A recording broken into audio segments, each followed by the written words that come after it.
Welcome, guys. Well, we don't have any guys, we have all ladies. Welcome, ladies.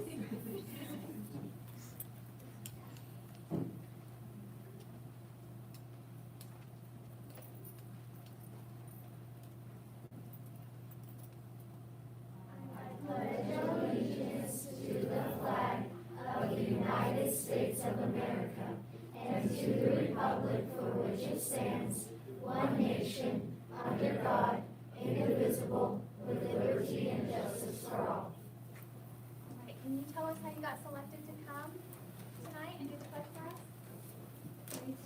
Student council members. Okay. Do we have a student council president? Nope. Okay. You guys are all equal members of student council. Okay. On. Well, would you like to come to the line and shake our hand? We have some pins if you want to choose the pin to take with you. Thank you for coming. Thank you so much for coming for your leadership. Thank you for doing it. Thank you. Well done. Congratulations. Thank you for being here. Thanks for being here. Thanks for everything.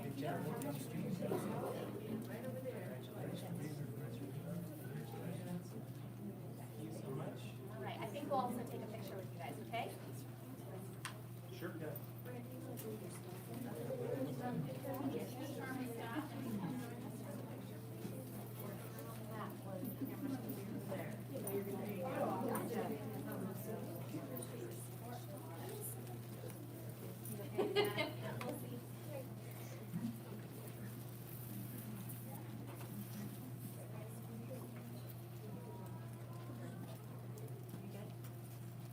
Alright. Okay, you guys ready? Right here. 1, 2, 3. Thank you. Good job. Thanks for being here.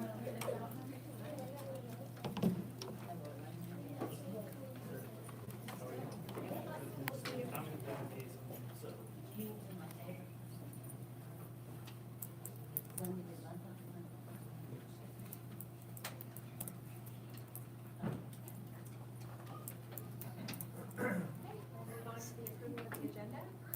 Madam President, I move that we approve the agenda with the following amendment. Additional certified and classified personnel actions for consideration, item E3. Can I get a second? Second. Voice approval. Okay. All those in favor say aye. Aye. All those opposed say Aye. Oh, thanks, guys. I need to pause. All those opposed, same sign. Okay. Jaden, can you ask Mark and Jean how they voted, just so we're sure we Okay, recorded it? sure, absolutely.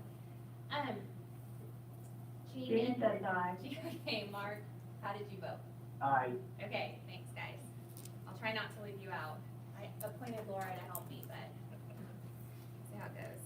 Okay, so next on the agenda is delegation Q&A public comment. All right, so we'll move on to school board recognition now. So, thank you. This is School Board Recognition Month, and I heard one of our board members here before the meeting started talking about, we sent several hundred pages of information for them to review before the meeting this month, and probably a little more than normal, but it's not unusual for them to have a lot of information to look at, and a lot of people don't realize, but our school board members these are unpaid positions. So our school board members volunteer to dedicate a lot of time to serve in these roles, and we really want to know how much, want you to know how much we appreciate that. So we have certificates of appreciation for each of the board members. So first, brand new at her first meeting tonight as a newly elected school board member, Janine Radke.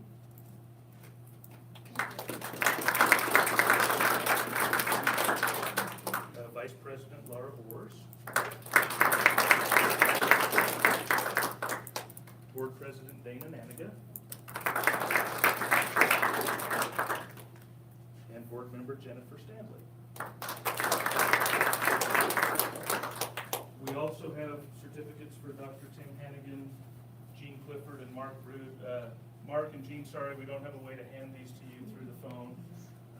And then we also have some other recognitions that the Kansas Association of School Board provides for our board members when they participate in training opportunities outside of meetings, sometimes during their work days, where they're given up time to really hone the craft of being an effective school board member. And so I think all of these are for honor roll level 1, which is a high level of commitment of time. And then, again, Janine Radke receives the award. Laura Bors receives an award. And then Gene Clifford and Tim Cruz, who just stepped down off the board, and we'll get Tim his certificate. So Gene, congratulations and thanks for your commitment. Thank you. And then the last thing, you'll notice a little brown bag by your spot. The health services staff has put that together. I think it's probably safe to open during the meeting, but again, they just wanted the board to know how much they appreciate all that you do. So a few little goodies, and I think there's also a gift certificate to the Buffalo Coffee Shop. So if you have an opportunity to be up in the high school, take your gift certificate and test out some of the good work that the Buffalo Coffee Shop students do. Thank you. Thank you. Thanks. And Laura did give me the reminder, and of course I put it right out of my mind, to welcome Janine Radke to the board. We're happy to see you here, and she considers herself an information junkie like me, so that's fantastic, and hopefully you can have a good, fun 4 years together. Well done. Thank you. Looking forward to it. One more thing, and this is a new thing. So we're fortunate in our district right now to be the benefactor of 2 literacy grants that are able to provide a lot of books and materials for our students. So this year, we're going to provide a book for every school library, and I'll pass these down just for you to look at. But we're noting in the front cover of the book the Board of Education members and recognizing their service. So there'll be a nice little sticker in each of these, and we'll kind of start this tradition, hopefully carry that on. So the books will of course be appropriate for the age level and the libraries that they're going to, but to recognize the service of the board members. So these are some examples of some of the books that will go out at the different levels for our students. So Jennifer, you can just stack them with that and grab them later.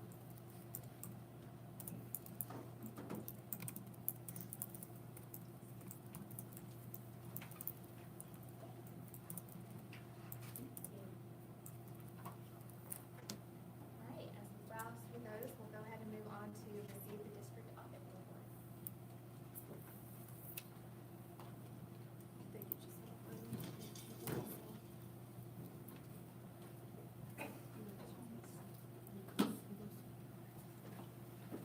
All right, with us tonight, we have Louis, Hooper, and Dick. They're going to be giving us an update on our latest audit report.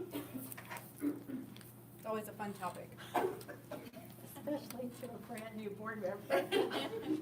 We try not to make it too boring, and all the numbers and everything, but anything, if you have questions during the presentation, or feel free to holler at us later. We're always happy to sit down one-on-one with you, Janine, or any of the board members. So I'm Teresa Dazenbrock with Louis Super and Dick, and I have with me my fellow member owner, Lisa Axman, who's very active in running the actual job in the field and everything. And we'll just run through. We always like to start out reminding you of all the challenges you're facing within the district by comparing the budget per pupil and the mill levy for the general fund. And we've been tracking since the 20 mills, well, it started out a little higher though, since the state put the base budget per pupil in place. From there through the present audited year, tracking, here's what it would have been if it had kept pace with inflation. Here's what you're actually getting from the state. And the challenge you're dealing with is the deficit in between, making that up with management decisions and such internally, and then a lot of it's made up then also with the local option budget money that comes into play. This started back in 1994, when they put in the started it at 35 mils, and then they dropped it to about 27, 25 in there, and then they've been keeping it at 20 mils ever since then. So, and you'll see as we go through the audit numbers, the challenges you're dealing with, you're doing a really good job. Be commended. Comparing the FTE and the budget per pupil with the mill levy, that top line there, the blue line is the budget per pupil. It looks unusual here back in 2010 to 2011, but that's when we had new facilities and projects going on in the district, and so those expenditures were all encumbered in that initial year when the bond issue was approved for the new buildings, and since then those have come down. We had some completion of them in the interim, but have kept it fairly consistent, ended here in 2019 with the budget per pupil of just under 15,000 with all of the district expenditures combined in there. During that same time period, the green line is the enrollment numbers. There has been some fluctuation in that, but not a terrible large amount. And then the red line there on the bottom is the total mill levy during this time period, and you can see it's really stayed pretty consistent, and I think we have some other comparisons with mill levy that you'll see that's the case. Some increases here in these interim years, but that was when we took on the bond for the debt to fund the new buildings and stuff, and then as those new facilities all came online, there was a slight increase for the bond. So.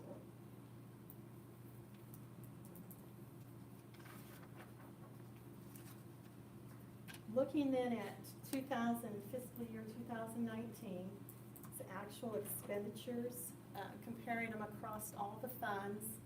Now we've excluded from these numbers the transfers that occurred between funds so that expenses aren't doubled up or anything.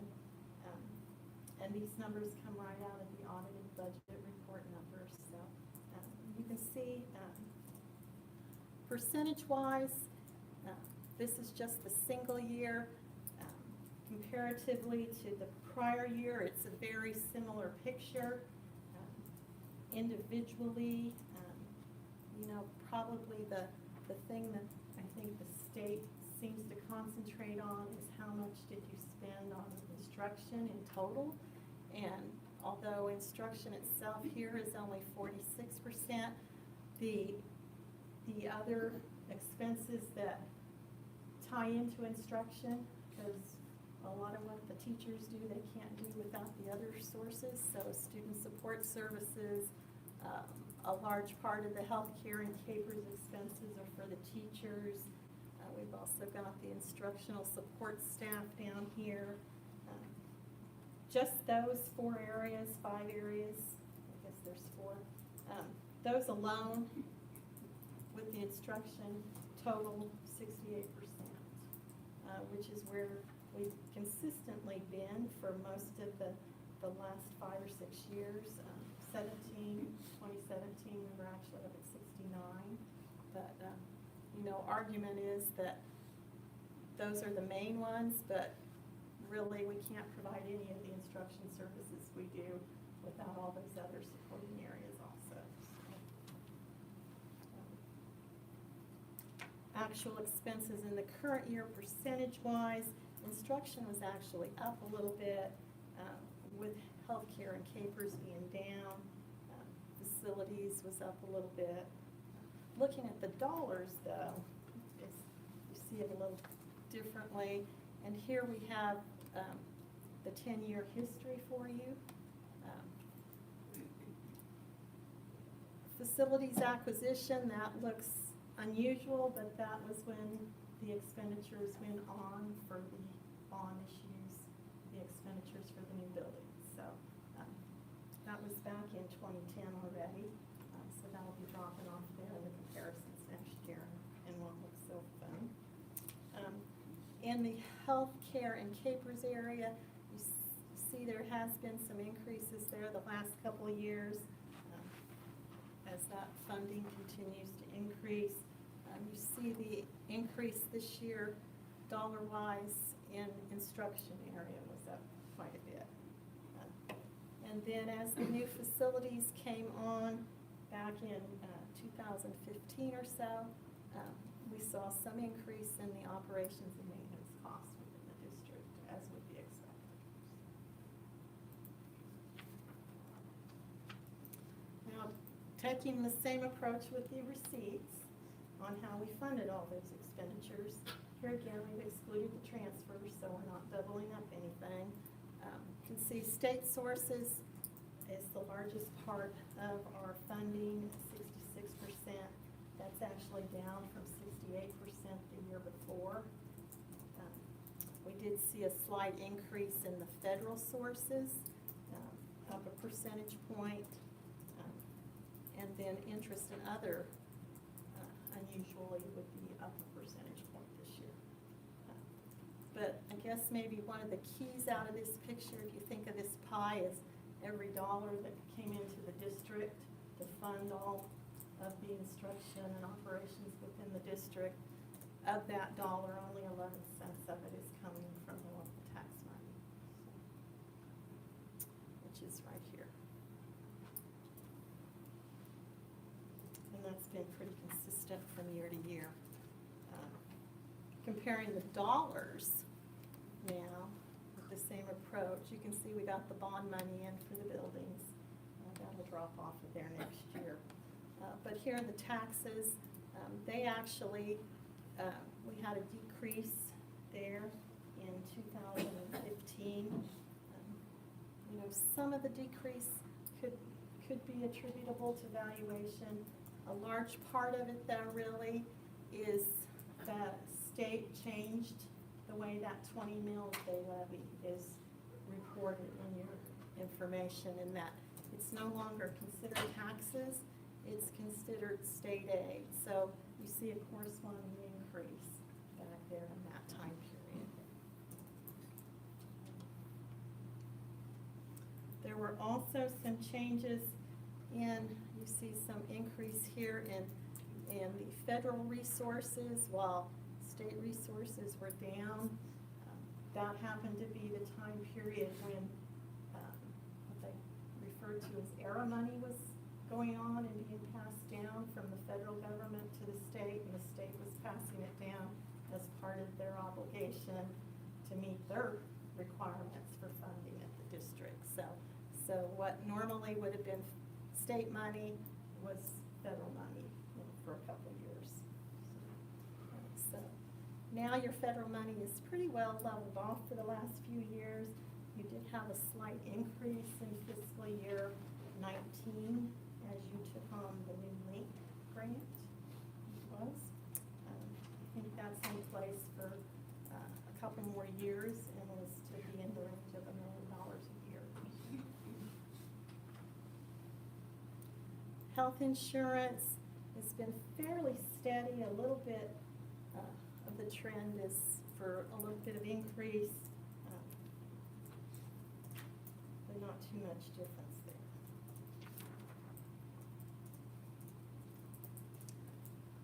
So the actual numbers within the financial statements, summarized off of the statement on page 4, if you refer back there at any point in time.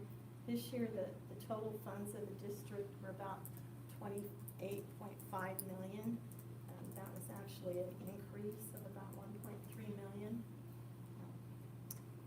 The funds that saw increases during the year, the larger one was capital outlay. That was up about $1.1 million, but still the balance is probably still very reasonable in light of the number of facilities that the district has to manage. contingency reserve stayed pretty steady. Decreases, the supplemental general fund, as we show here, was down about $114,000. A few other funds were down also, the larger being in the textbook rentals, about $906,000, but that's usually planned changes as you put new curriculums into place and buy new books and stuff.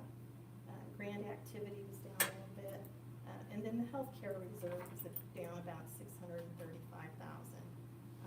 But a lot of that is, as you've been working the last 3 to 4 years on some reserve money that the actuaries thought had ability to reduce that reserve and still be in good shape. But probably a case of you're reaching the point that you're no longer going to supplement the premiums quite as much as you have in the past. And I know KJ's keeping a close eye on that whole process for you.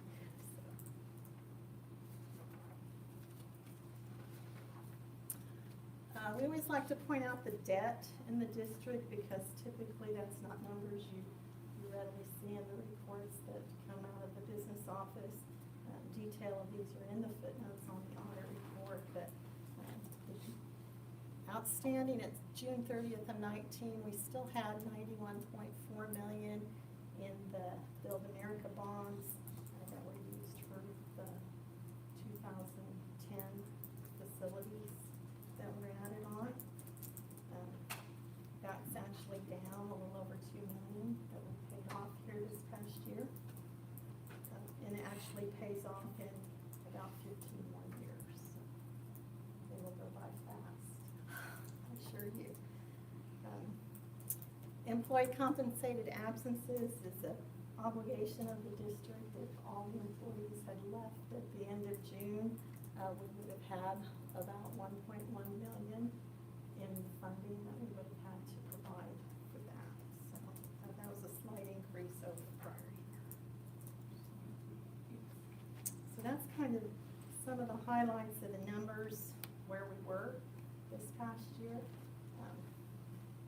One of the key things though that we all, as members here within the district and taxpayers and everything, we always kind of like to know how we compare to the other districts though. And so we usually take the 15 districts that are closest to us in FTE. So we're looking at FTE between 5,000 and 15,000 here this past year. Now we don't have data available yet from all of these other districts' audit reports for fiscal year 19. So these numbers are based on the fiscal year 18 budgets and information. The red line reflects the FTE for each of the districts, and then the bar is the levy within each of them. So you can see Garden City here. Of the 15 districts, Garden City is the second lowest. We're at 49.172 mils. Geary County typically always comes in the lowest. They're in the comparison because of size, but their military funding kind of distorts their comparisons. But we still go ahead and leave them in there. We've not changed positions. We were the second last year also, so. Teresa, I'm just curious. I know why we have the ones that we do on here, but when we met as the audit committee, we kind of talked about liberal a little bit.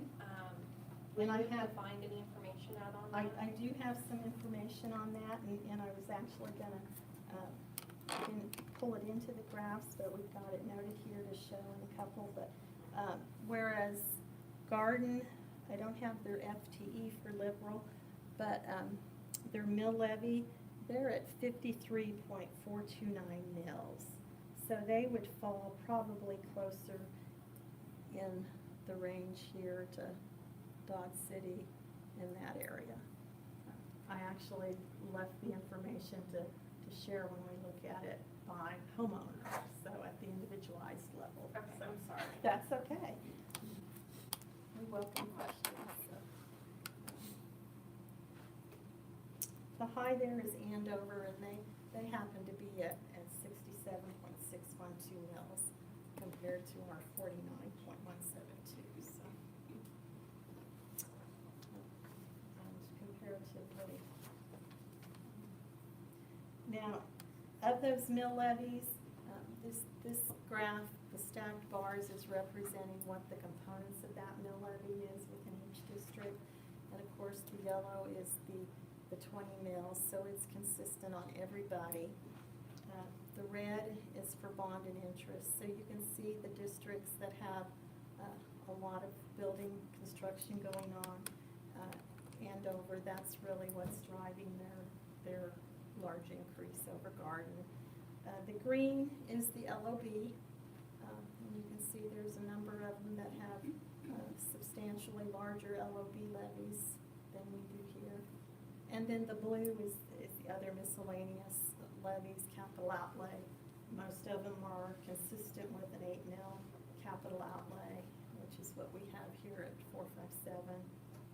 There might be a few districts that maybe have a recreation commission that has a resulting mill levy on top of that capital outlay levy. Now, the LOB levy,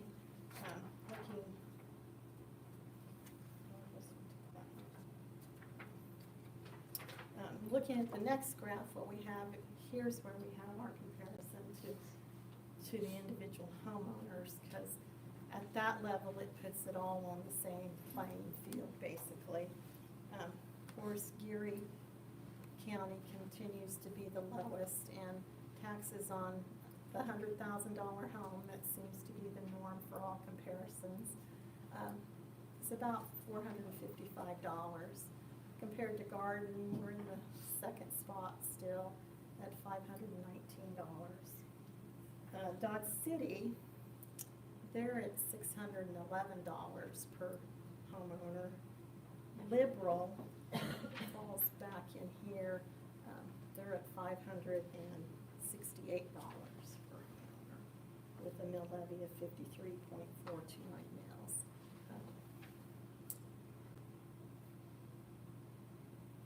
Here in Garden, we were actually up about $3.73 from the year before. Dodge was actually down a little bit, but still, they're still substantially higher than Garden. Liberal was actually up, and they're about $49 a homeowner higher than we are here in Garden. And this is based off the fiscal year 19 budget.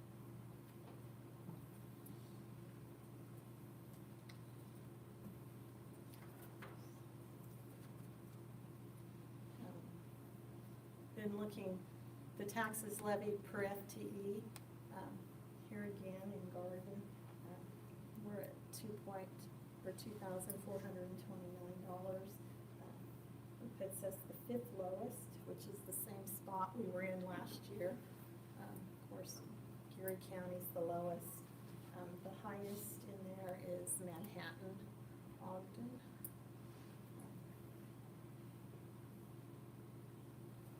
And this is based on the unweighted FTE though, so. So,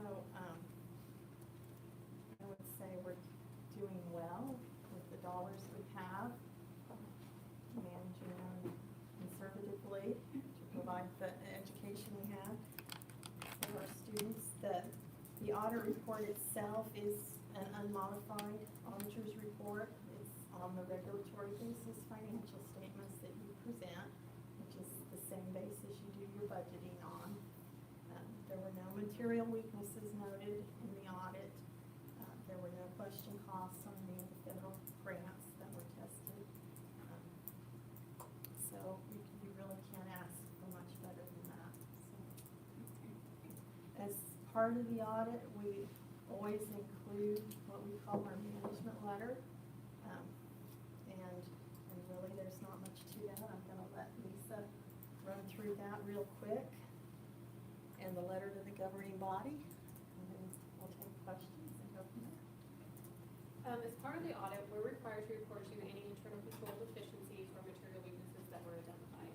We're happy to report there's none. There's just a few minor operational matters that we'd like to present for your consideration. The first one deals with a Kansas statute violation. There were 5 funds that had deficit cash balances at the end of the year, totaling a little over $527,000. All 5 of those funds were grant funds. Grant funds are upon a reimbursement basis, so having a deficit cash balance in those funds is common due to the nature of those funds. The next 2 have to do with your federal awards. Federal guidelines require certain grant funds to be drawn down on a reimbursement basis. At the end of the year, the drawdowns did include some encumbrances, which are not actual expenditures at the time, and the actual cost of the district. The second one deals with actual cost of the grant expenditures should be reported to the state in your financial reports. Some of the costs that were reported to the state did include encumbrances. We just recommend when you submit those reports only to include the actual costs. The next 2 just deal with resolution of prior comments. The first one dealing with minutes. The district did review minutes prior to approval to make sure they were complete. And then on encumbrances, appropriate documentation was included with your encumbrances. The next letter that we include with the audit report is what we call the letter to the governing body. And this letter covers information that's required to be communicated to you as part of the audit. The first section of the letter goes over our responsibility as auditors, which is to express an opinion on the financial statements, and perform an audit, and communicate to you any significant deficiencies or material weaknesses that were identified during the course of the audit, which we do in the management letter. The next part of the letter goes over the district's significant accounting practices, which includes your accounting policies, which are discussed in note 1 of the financial statements, your accounting estimate, with the most sensitive estimate being your compliance with Kansas statutes, and then finally your financial statement disclosures, with the most sensitive disclosure being your compliance. The letter goes on to state that there is no significant difficulties or disagreements in dealing with management. And then professional standards also requires us to communicate to you all corrected and uncorrected misstatements, and you'll find those journal entries attached to the back of that letter. Also attached to the back of that letter is the signed client representation letter, which Dr. Carlin and KJ signed earlier this year. And then finally in that letter, we disclose that management might on occasion result other accounts regarding auditing and accounting matters, but to our knowledge, no such conversations took place. So, as Lisa said, no problems. Management was great to work with. Everybody was very cooperative throughout the whole audit process. The management comments we had are really insignificant. Just kind of reminders. We all need a periodic reminder to keep on top of stuff so things don't deteriorate. But you guys are doing a good job. The business office is doing well. We appreciate all the assistance they gave us throughout the whole process. That's a real quick overview of a whole lot of information. So any questions, we're more than happy to try and address. We're more than happy to sit down one-on-one if you really want to dig into the audit report some evening when you're having trouble falling asleep or something. We're more than happy to sit down and go through it with any of you one-on-one. So, thank you. Thank you so much. Appreciate your time and support with all this. Okay. Thank you. See you.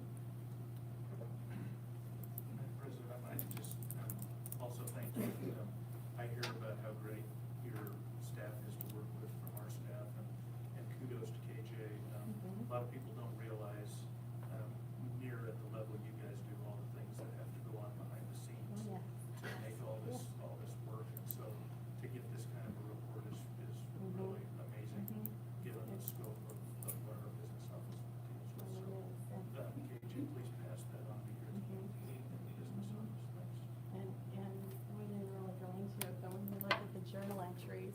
lack thereof. That's really a very strong indication of how well a job they're doing. Because we're not making those entries for them, so it's great. So, thank you. Dr. Garland, for the updating that as well. Okay, we'll move on to correspondence. Any correspondence? Okay. All right. Let's go to the consent agenda. Madam President, I move that we approve the consent agenda as previously amended. Do I have a second? Second. Okay.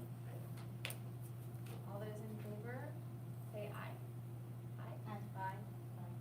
Mark? Aye. Aye. Jean? Aye. Opposed, same sign? Okay, great.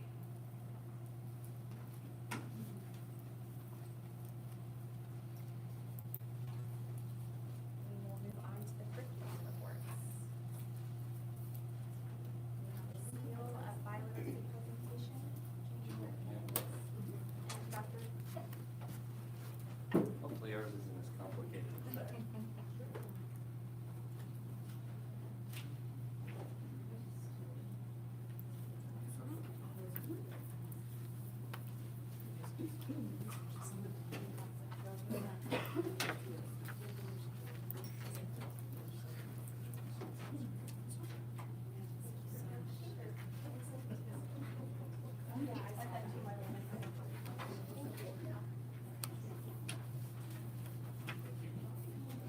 You said it wasn't as complicated, but you just. They provide a lot of information for us. I think the presentation itself should be pretty simple. I hope.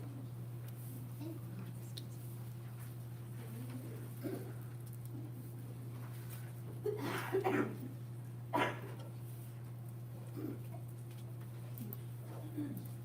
you have everything. Okay, the purpose of presenting this information is to really ask approval of the Board of Education for USD-457's participation in the Kansas Seal of Biliteracy program. Beginning in about 2015-16, the Kansas Department of Education started recognizing students for biliteracy. In fact, two of the advisory council members are from Garden City, and that's Hermite Perez and Janie Perkins. So it seems only appropriate that we be involved in a program in which our teachers and our faculty and staff are a part of and encourage. If you look at the purpose of the Kansas Seal of Biliteracy, it's recognizing students who are not only college and career ready, but also prepared for global citizenship. And the way they are recognized is by their ability to fluently engage in different languages.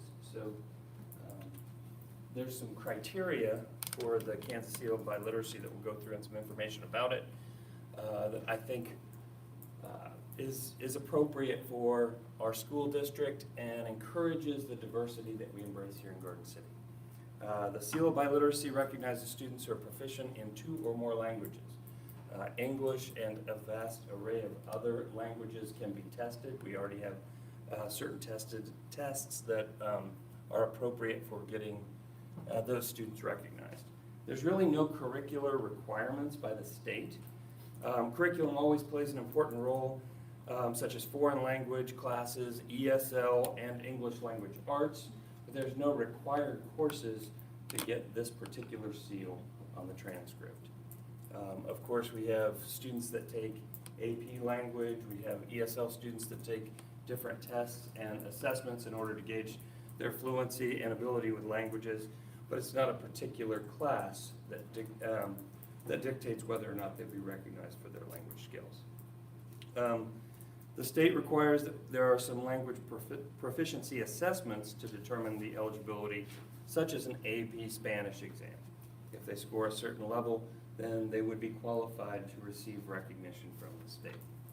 I didn't put in the PowerPoint, but the handout has a graphic that kind of demonstrates or illustrates the levels of language and how that relates to instruction. And if you look at the intermediate or middle level, It's basically a survival and ability to cope in that foreign language. The advanced low proficiency is what teachers in foreign language already teach in the public schools. So that will give you an idea of where our students could lay on the ability level that's required for the state recognition. In the year 2016-17, only 10 districts participated in Kansas for the Seal of Biliteracy, awarding 200 certificates to students across the state. There were 4 languages involved in the first year of the program: Spanish, French, German, and Latin. And then as they moved to 2017-18, they increased the students participating and the districts participating to 16, and the total certificates to 277 with 5 languages. They added Japanese in 2017-18. And this previous school year in 18-19, 24 school districts were involved with 406 certificates. And the languages at that time included also Arabic, Vietnamese, Turkish, Amharic, and American Sign Language. So they've increased the number of languages that are acknowledged in the certification for biliteracy. As you can see, it's growing. The number of districts participating is growing, and the number of languages included are increasing each year. With this year, they've added Chinese, Tamil, Tagalog, and Lao. I'm sorry, can I ask a question? Yes. So is it based upon what the students want to try to determine their proficiency on as to which languages are being counted, or is it specifically we're only accepting these? At that time, they were only accepting these languages per year, right? At the time, it was dependent on the type of assessment that they could take, although now we have added an assessment protocol for other languages that there may not be an actual assessment for. Okay. So that way we can add many, many more languages. Thank you. Last year's 24 participating schools, or 24 at this time that are recognized as districts, are listed here, and you'll notice in District 5, which is the western half of the state, basically, we have 5. Colby, Goodland, Great Bend, Hayes, and Maxville. You don't see Dodge on there, so that's a big point. If we get this put together, we'll beat Dodge, as we always try to do, in participation and acknowledgement by the state. But you can see there the growing number of districts, and there's a wide variety of districts, from small districts to large districts across the state, but very few in the western portion of the state that acknowledges this seal, and there's a lot of positives for that. Part of the process is that the district is responsible for the attainment of the seal. By that, it means that the process is dictated by the district. So we formulate the logistics and the process students need to go through, how we encourage and advertise students to get the seal. And then from there, we just have to report directly to the state which students have qualified according to our process. Of course, we have to meet the criteria of the state, but that process is up to us to generate and monitor and then report to the state. There's negligible cost to the district. That's kind of important. We don't have a lot of district funds going into the certification process. The process already exists. Those tests exist. The cost basically goes to the students that are taking the test. State assessments, CALPA, those sort of things do not require any funds from the students. Additional courses or tests like AP tests would have some costs associated with them, but the students are already taking those tests based on their current curriculum and or requirements. And then the only other negligible cost may come from the recognition, and that's not necessarily putting it onto the transcript. We can do that relatively easily through our Skyward programming. But if they want to be acknowledged at our graduation with college or with regalia, that would be available for them. That might have a bit of cost to either the student or the school. And the state exams don't have a particular cost to them. And as I said, Skyward can accommodate addition to the transcript. The seal does not go on the diploma itself. It's only on the transcript that is issued to the student. And when I talk to our registrar, it's relatively easy. I say that because I'm not doing the technology behind Skyward to print that, it's relatively easy to accommodate that recognition on our transcript. And there's various levels. So it could be a silver level certificate or seal for French, and a gold level seal for Spanish, and a gold level seal, for any of the other languages. It's not just two. They can have as many languages as they test into. The process, when we talked about this before, we brought this in front of the leadership team and the curriculum council. One of the questions was, how are we going to initiate the process? Is that going to be teachers recommending students, or how would we do that? The process will be initiated by students with teacher and counselor input. That way, we put it on the student to bring that to us, and we don't have particular teachers encouraging it and other teachers not encouraging it. We're going to advertise it across the board and let students bring it to the appropriate person so that we could get them recognized for their efforts. And then we just have to go through the process of making sure that they've met the criteria of the state for that. And the students can add certification to their portfolio or resume. I know that in Missouri, there's 14 institutions that give credit based on the seal. I don't know if Kansas is going to do that yet, but college credit, obviously if you take an AP test and you get a certain score, you can get college credit.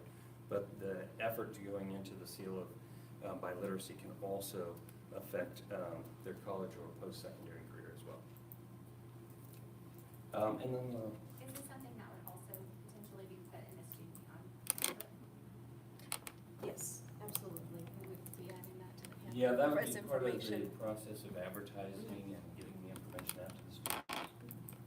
We sure would like to share that also with the parents, so that they're aware of it. And, the more advertising we can do, starting out with the middle school, so that as students are looking at going on to high school, and how that can be added on maybe on their IPS, or, so that they're aware of it. And if that's something they would like to do, they can already start working on that. I think the big goal out there is to make sure that everybody in the district is aware of it, even parents that are just, getting their students started in pre-K or kindergarten. If the heritage language is some other language, to continue encouraging their children, to continue learning their first language, and with that goal in mind, that when they get up to the high school level, they'll be able to attain that. I would like to add that we already have some really good candidates for this year. If it gets approved, they most certainly will get even the gold seal. And the last thing is presented by KSD on their website for the Seal of Biliteracy, is a short video by a student who's already graduated high school and had the opportunity to work towards the Seal of Biliteracy.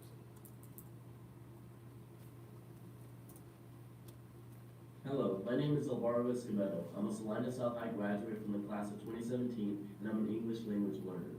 Last year, I participated in the Kansas Seal of Biliteracy program offered through USD-457, SHS School to Career, and the World Languages program at SHS. I earned the Gold Seal of Biliteracy for Spanish and English, which means I am proficient in both languages. My skills include listening, speaking, reading, and writing, and allows me to work as a paid interpreter. Currently, I am a full-time student at Fort Hays State University, and I always knew that I would have to work while in college. And last summer, I discovered that this Seal of Biliteracy made the process of finding a job 10 times easier. Thanks to the SHS School to Career coordinator, Mrs. Cohen.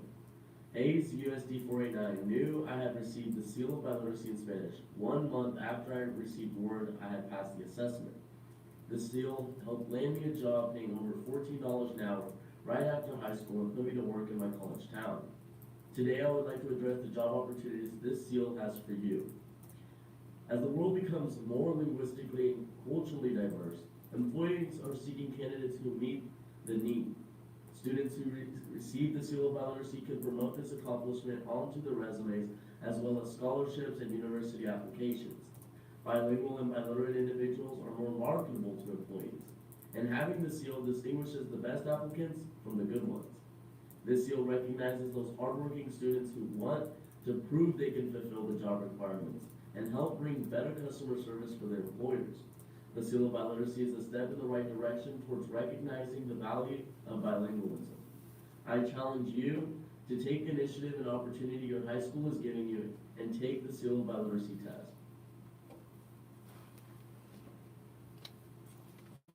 As you can see, it benefits the students in a lot of ways, not just during their high school career, but afterwards. So it's our request that the board approves that we participate in this program for the state. Any questions?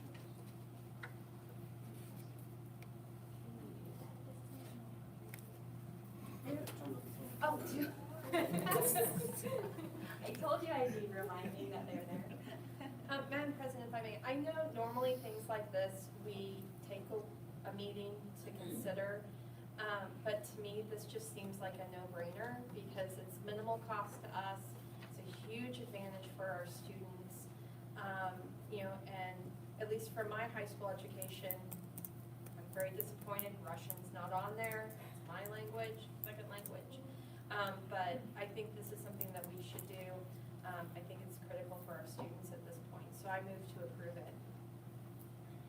Jean, Mark, do you have any comments? No, I think that's a great idea. This is Mark, I'll second that motion. So with that, we can go ahead and vote. Okay, so all in favor of approving the Seal of Biliteracy program, say aye. Aye. Mark? Aye. Jean? Aye. Thanks. Okay. Good luck. Thank you. Thank you, and as a committee member, committee members, we want to say that we are adding many more languages on there. So if there's a language that it's not listed on there, just let us know. We'll contact the state and we'll find a way to add that other language on there, so. Thank Just because Russian is not listed there, that means that anyone can, like, right now, if someone wants to take Russian, they can do it. But it's that just no one has done it yet. My school actually offered Arabic, Chinese, Japanese, and Russian. So it was like a magnet opportunity. So we went and did that for 2 hours and then an hour of social studies. So I was kind of surprised that you had some of those on there at least. So. And it can be even a language that we don't offer as a class in our district. It can be any language. Or if That's you why want I to volunteer, we could set you up with a section each semester with Russian. We'll go with that. My Russian teacher would probably be upset at me because I have a long O, so I sound Ukrainian. So. I don't think we'd notice. Okay. I know, same. It sounds like a Thank you so much. Thank you guys, thank you very much. Yes. Okay, we'll move on to the ELA textbook update.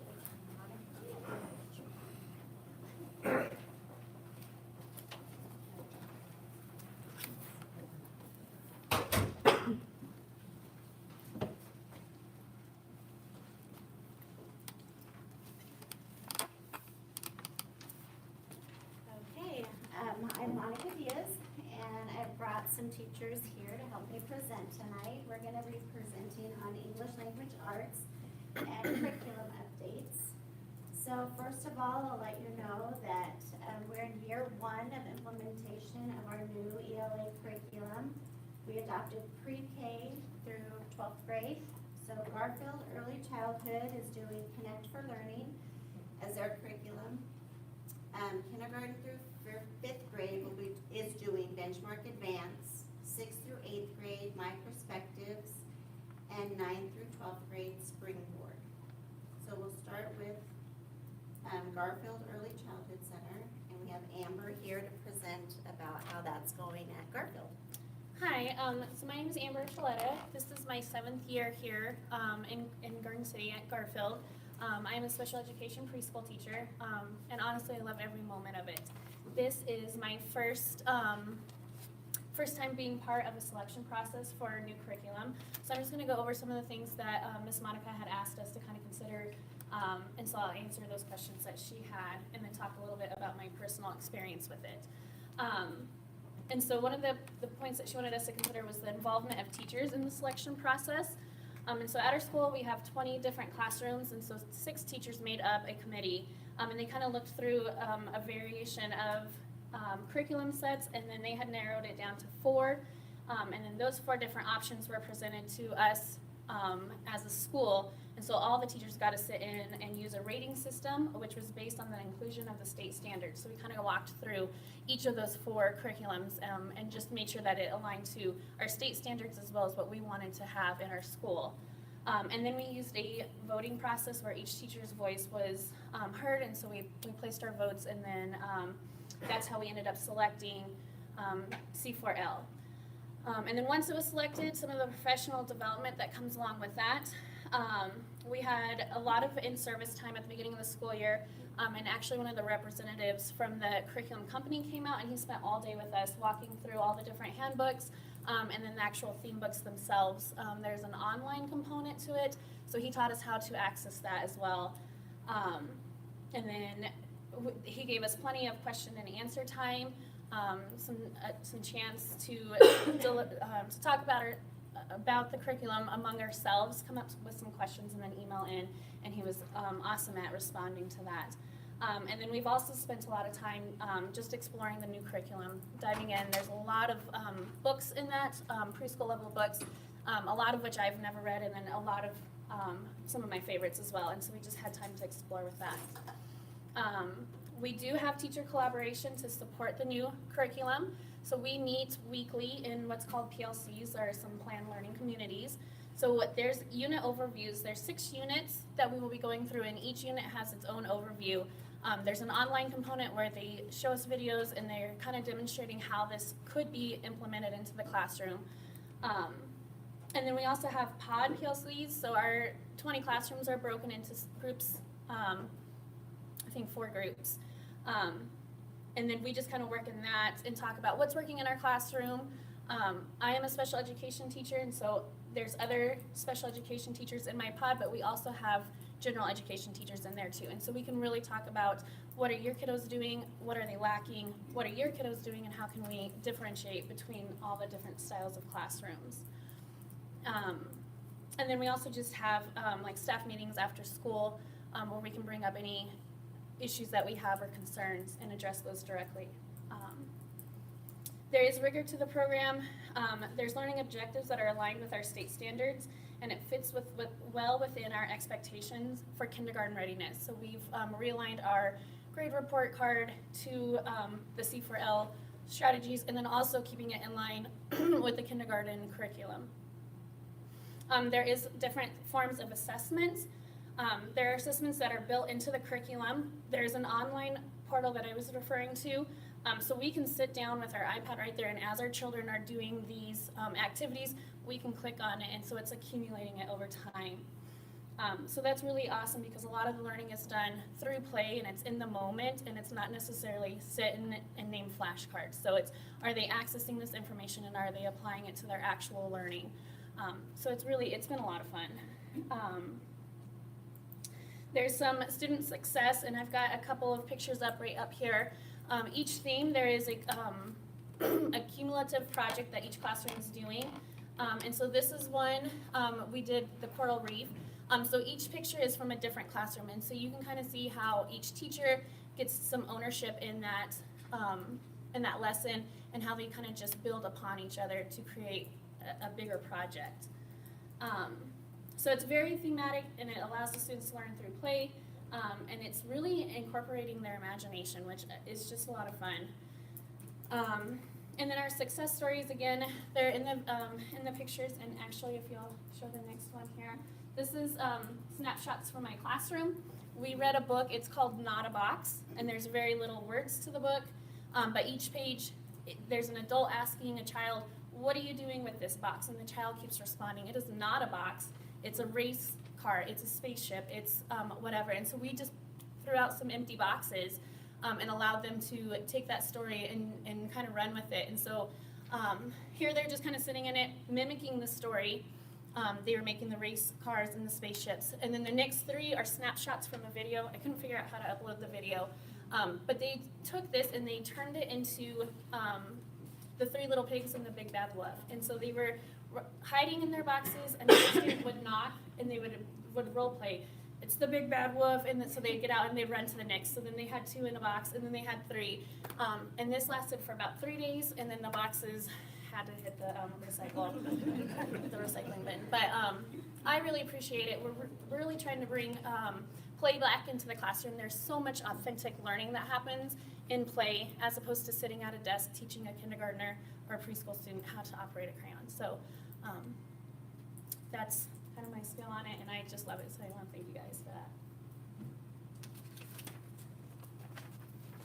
Do you have any questions for Amber? Now we have kindergarten through 5th grade. They've adopted Benchmark Advance, and we've got a 3rd grade teacher, Jessica, here, who's going to talk a little bit about that curriculum. Yeah. I'm Jessica Solis Algrim, and I'm a 3rd grade teacher at Victor and Alice. And I'm going to start off with saying Benchmark was really hard. But I guess with anything new, it makes you uncomfortable, and we had to work really hard as a team. And when I say team, it means 2nd through 4th grade. We'd get together Monday morning and talk about and reflect on what was working and what wasn't. But after much collaboration and 6 months later, we're starting to see the payoff. Right now, those students have basic text where it's still rich in language, and our high students have the high level challenging text. And it feels like everybody's getting that deeper thinking, that deeper knowledge. I also want to say that it's giving real relevance to, like right now, we're talking about inventors. And our students are researching projects, and they're annotating in their book. And I don't know about you, but in college, like if you look at my book 6 years ago, it's all yellow. Like the whole book is highlighted, the whole entire thing. And our students now, we're teaching them how to annotate, how to highlight what's important, what to underline, what to circle. And I feel like that's a life skill that they're gonna take on with them. So we don't have a set vocabulary, but like I said, it's rich in language. And I will say at home, I have a 10-year-old daughter. And on our way here, I was kind of just mumbling what I was saying, and we're at the McDonald's line, and I asked her, and she says, "Mom, can I give you some advice?" And I say, okay, yeah, lay it on me. And she said, "Okay, say your name and say it strong, and then picture everyone naked." And I'm like, okay, yeah, I'm not gonna do that, I promise. And she said, "Picture everyone naked." And then she's like, after figuring out, okay, yeah, that's kind of creepy, don't do that, Mom. She goes, no, but really, Mom, go up there, say your name, and then say, "We need to make this world a better place and invest in solar planets." And we're laughing in the car, and I said, "Where did you get that?" And she said, from reading, Mom. I got it from our reading textbook. And so I just kind of laughed, and I thought, oh my gosh, that's what I'm going to speak about right now with all you, right? So, and then I have other teachers that have said that their 4th grader will talk to their 2nd grader about elections. I mean, and taxes. My daughter came in saying, "Are you guys ready for taxes, Mom? Are you prepared?" I mean, I barely understand taxes myself right now. And she's coming to me at 10 years old to talk to me about this. So as you can see, their vocabulary is expanding. I've also noticed that I'm no longer telling my students how to think. They're on their own. They have questions. They're wanting to know more, or hey, can we do this project? Can I use the iPad to make an iMovie over this project? So like Amber said, at the end of every unit, they can make their own project, and each teacher does whatever she wants with it. But a lot of my students come to me and tell me, "I want to do this, I want to do that." And I think that's the best part of Benchmark is it kind of gives them their own voice in it. Oh, that's bad. Do you have any questions for Jessica? So when you said it was challenging in the beginning, can you just describe maybe a couple of the things that were most challenging? Okay, so we went from 30 minutes whole group to 60-minute centers. Then we had to change to 15-minute whole group and then 15-minute reading center. So I guess just adjusting to that, right there. Even our students noticed 15 minutes here, and then we go to centers, and then 15 minutes back, and then we go to centers. But I can say they like that. The getting up, moving, coming back, and it changes up the pace because each time we come back, we're focusing on vocabulary or our whole group story or whatever text feature we're working on that week. That's what, each time we go back, that's what we're focused on. And so I think that's nice because when we go back to guided, we just can quickly do something and then hit the books. Thank you. Thank you. Okay, we've got 6th through 8th grade adopted My Perspectives, and we have Sarah here to talk about that. Hi, my name's Sarah Wise. I teach 7th grade ELA at Kenneth Henderson, and I'm a visual learner, so I brought printouts of what I'm going to go over, just so you can kind of see. So the information I'm going to share with you was gathered between Kenneth Henderson and Horace Good teachers at a November in-service. We had a building in-service, and we were able to get the ELA teachers, 7th and 8th grade, together to kind of review the new curriculum, talk about how it was working, what was going and what wasn't. So what I'm sharing with you comes from both schools, 7th and 8th grade.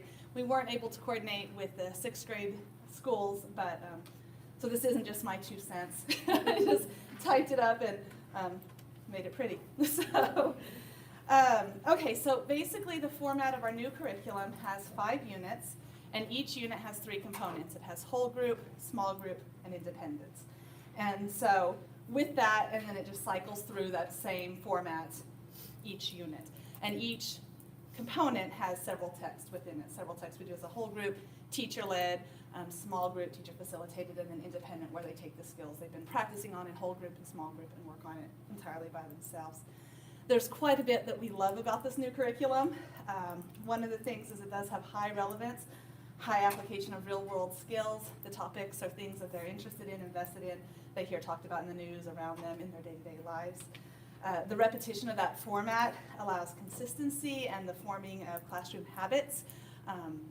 By the second unit, they know, okay, this is what we're going to do, here's the format, here's the pattern, and it helps with classroom management, just based on when they know what to expect, they know what the expectations are, and so that's been a huge advantage.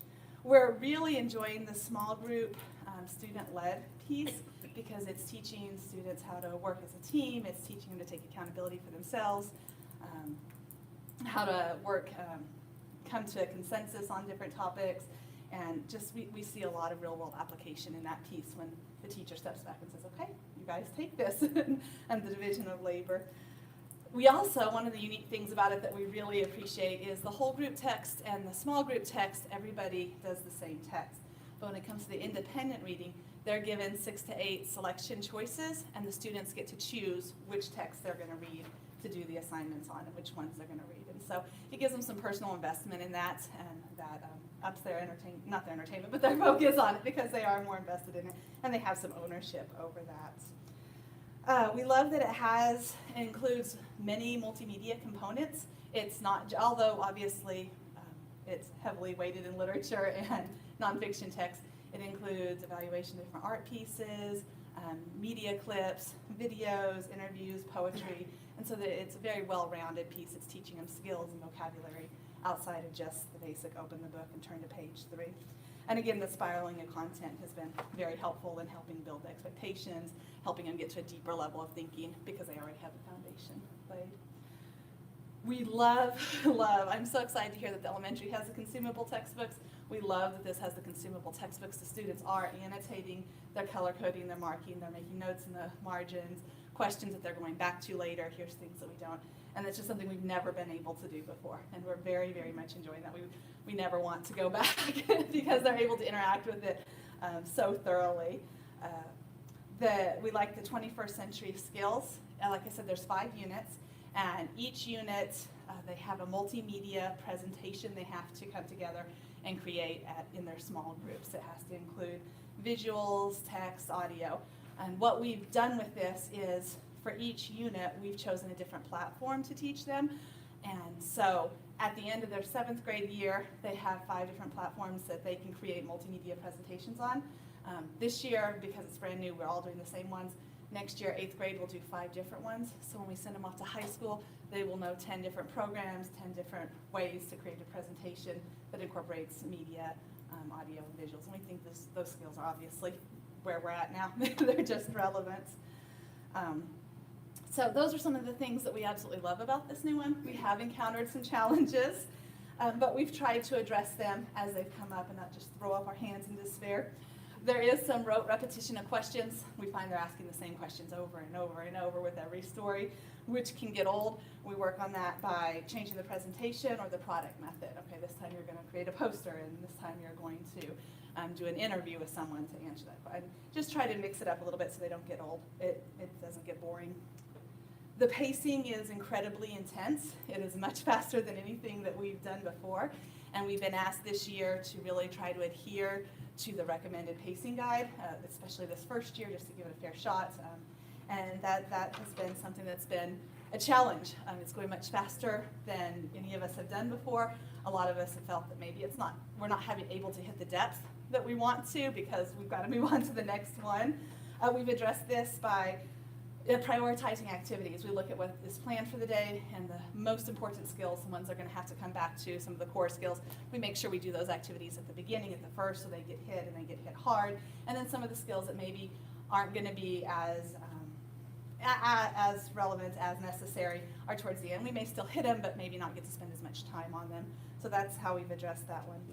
This curriculum does have a very strong presupposition of skills. They come in expecting that our students are already able to write multi-page papers, and so that's a challenge when it says, well, here's what your students are going to do, here's this assignment, and they're budgeting 15-20 minutes for it, and we're like, they're struggling with a paragraph. We're going to get there. We're working on that by adding in quick reviews, foldables, mini lessons where we can get them to help build up those skills, and we're thinking it's because they're expecting they've been in the curriculum several years. So as we see them continue with the microspectives through 6th, 7th, 8th grade, hopefully that'll become less of a gap there as they get more practice with that. It does not hit grammar and conventions very deeply. It does address all of them. The new curriculum hits every standard that we're expected to hit, but the grammar and conventions is very much a one and done. Here's a preposition and we never talk about it again. And so that's a challenge we run into. We orally review and really work on identifying those skills in their writing. So even though it's not an actual activity or a lesson, they're seeing, oh, this is relevant, this is still tying in, we're still there. We struggle with, it has new concepts sometimes presented in the student-led small groups, and they haven't quite mastered teaching themselves lessons yet. And so we're addressing that with bell work, maybe introducing the instruction a little bit before we release into the groups so that they have some of that background knowledge before they tackle it. There is a lack of writing instruction in it, but again, that goes back to the presupposition of skills. A lot of the things that we would want to work on, they're assuming they already have those. And so we're working on that with, we're using a lot of Avid things. We're supplementing it with mini lessons, taking it a little bit as we go. Hopefully that'll continue to improve as we go along. And then the online textbook is not incredibly user-friendly. They do have everything online, but we were surprised for it being such a large company that wasn't more of a user-friendly platform, and we're just minimizing the online work. Some of the things have to be done online, but the majority we're doing with the consumable textbook that's just right there. We do want to share a couple of successes that we've seen that are really exciting. First of all, like I said, the pacing has been very intense, and with it being completely new, it was a little overwhelming to all of us at the beginning.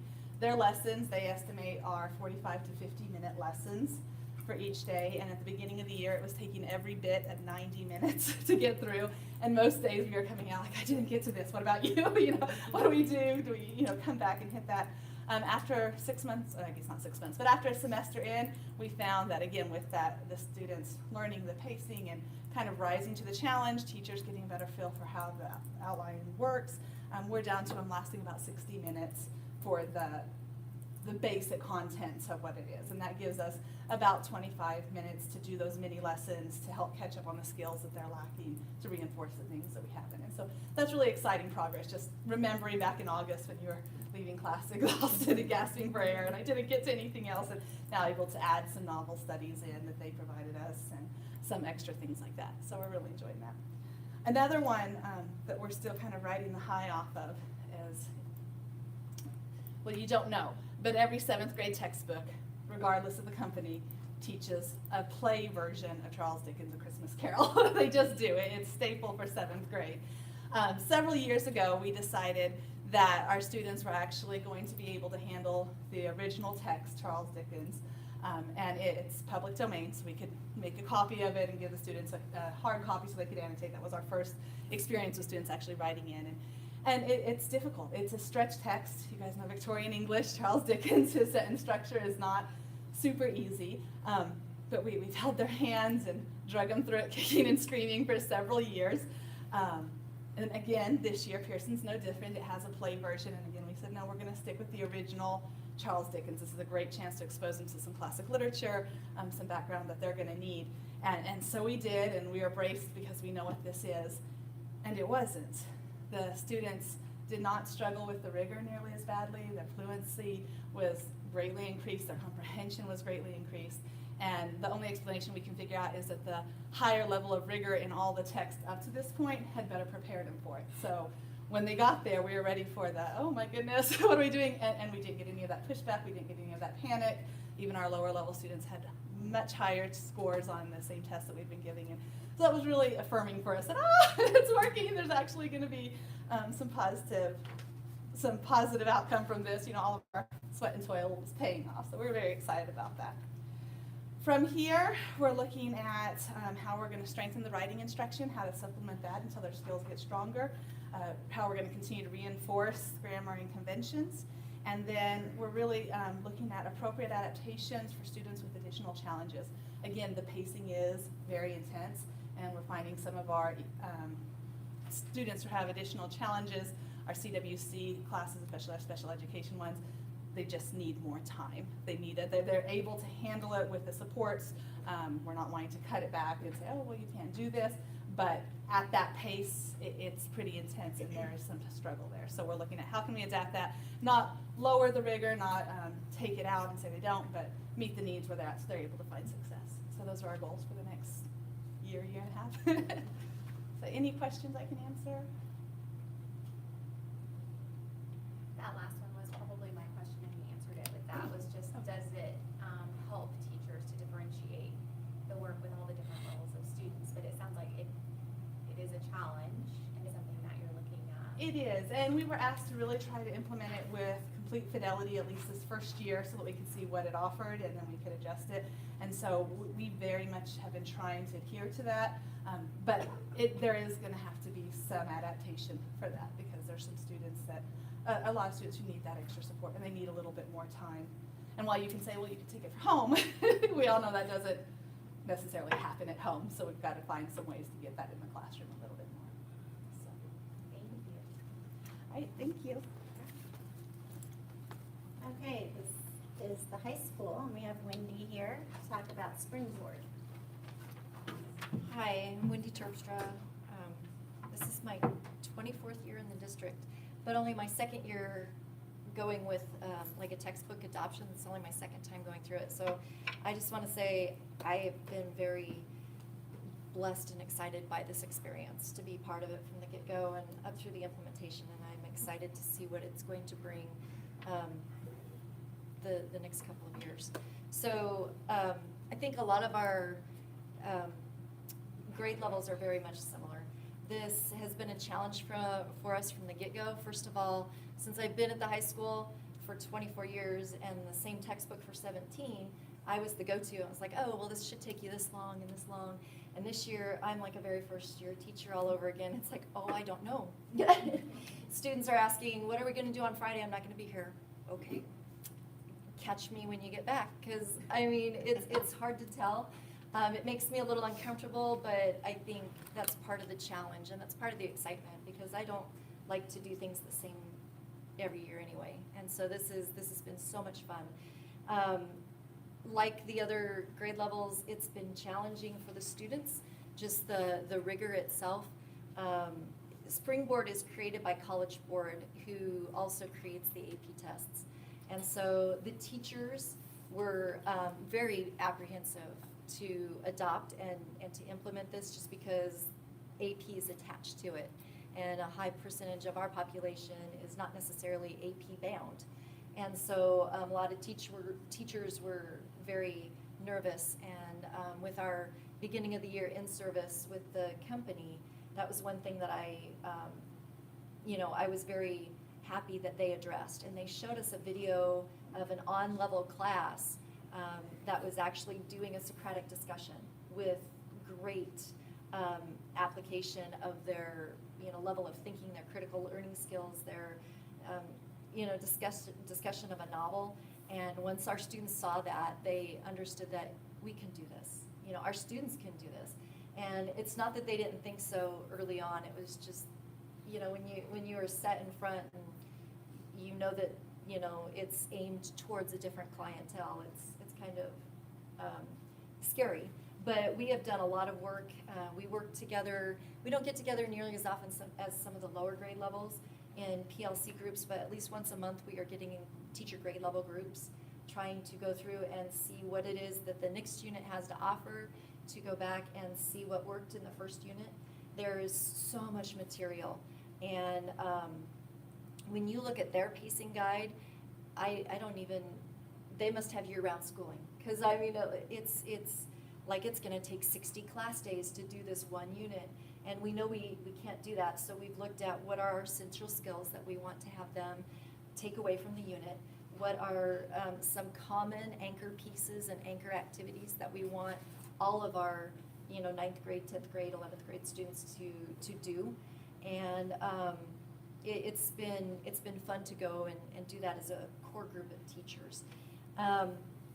I think the one thing that, with the overabundance of material, we really appreciate the online version. Not that it's user-friendly. With the iPad, sometimes there's some glitches there that we didn't anticipate, but there is a level, there's a program embedded within the textbook. It's called Zinc, and it's very much like Common Lit or News LA or News ELA. Everyone says it a little differently, but they are nonfiction texts that we can have our students actually take a test for, and you can level the reading to a student's particular level. I know our ESL teachers are using that so that they can help bring their students up to where this is, where our textbook might be, that is building that gap that our students need. And so they are super excited about that component of what we have.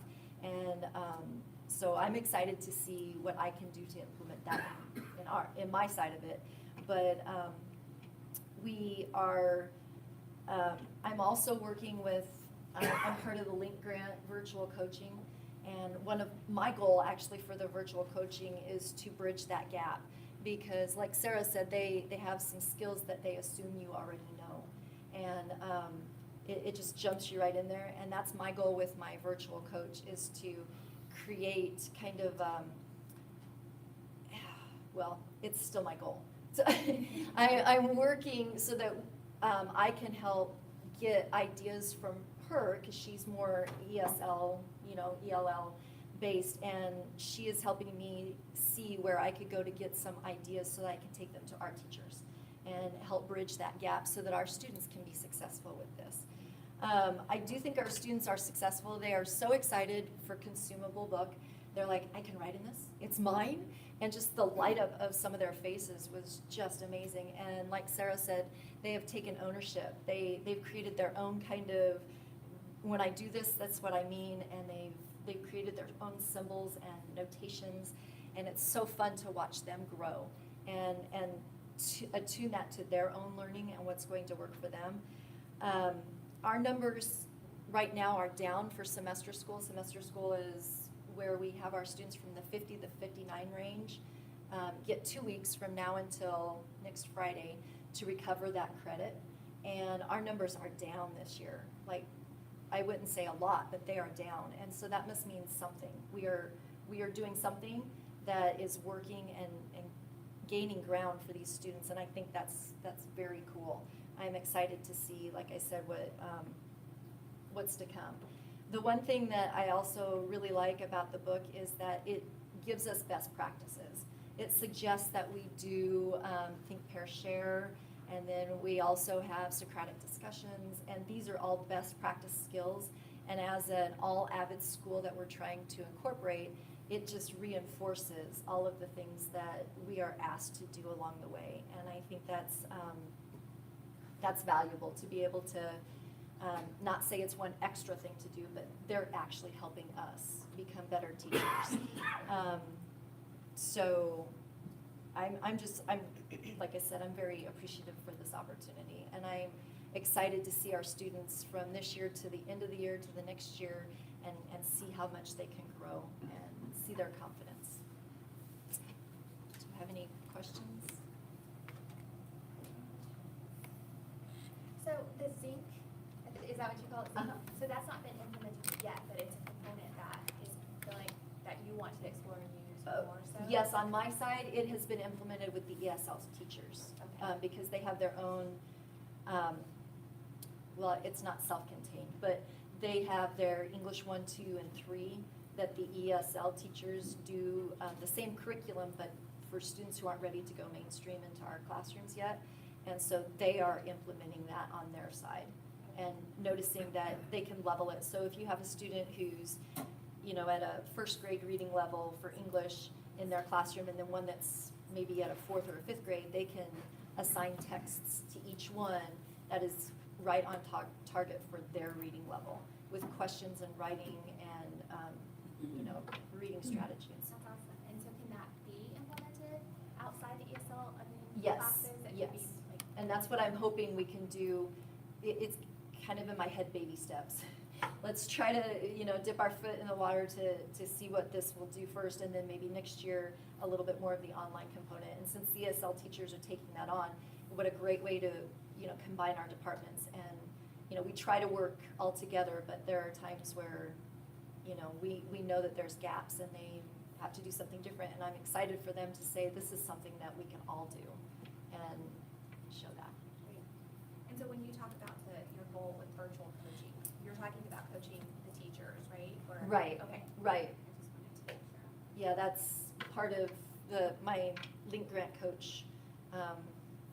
Obviously, my goal has to be towards literacy, but with the new textbook, I noticed right away the gap in what they assume we know and our students know, and I wanted to bridge that gap and help teachers and students. You know, what are some activities, what are some strategies that we can do, and then obviously every year it's going to get, you know, smaller and smaller, the gap, and so to continue to grow those resources. And So will you virtually coach the other ESL teachers or all the? I'm hoping, since I'm the department leader, I'm hoping that I can just kind of gradually implement these strategies and ideas as I learn. Okay. And this might be something that you get to, so I might be jumping the gun.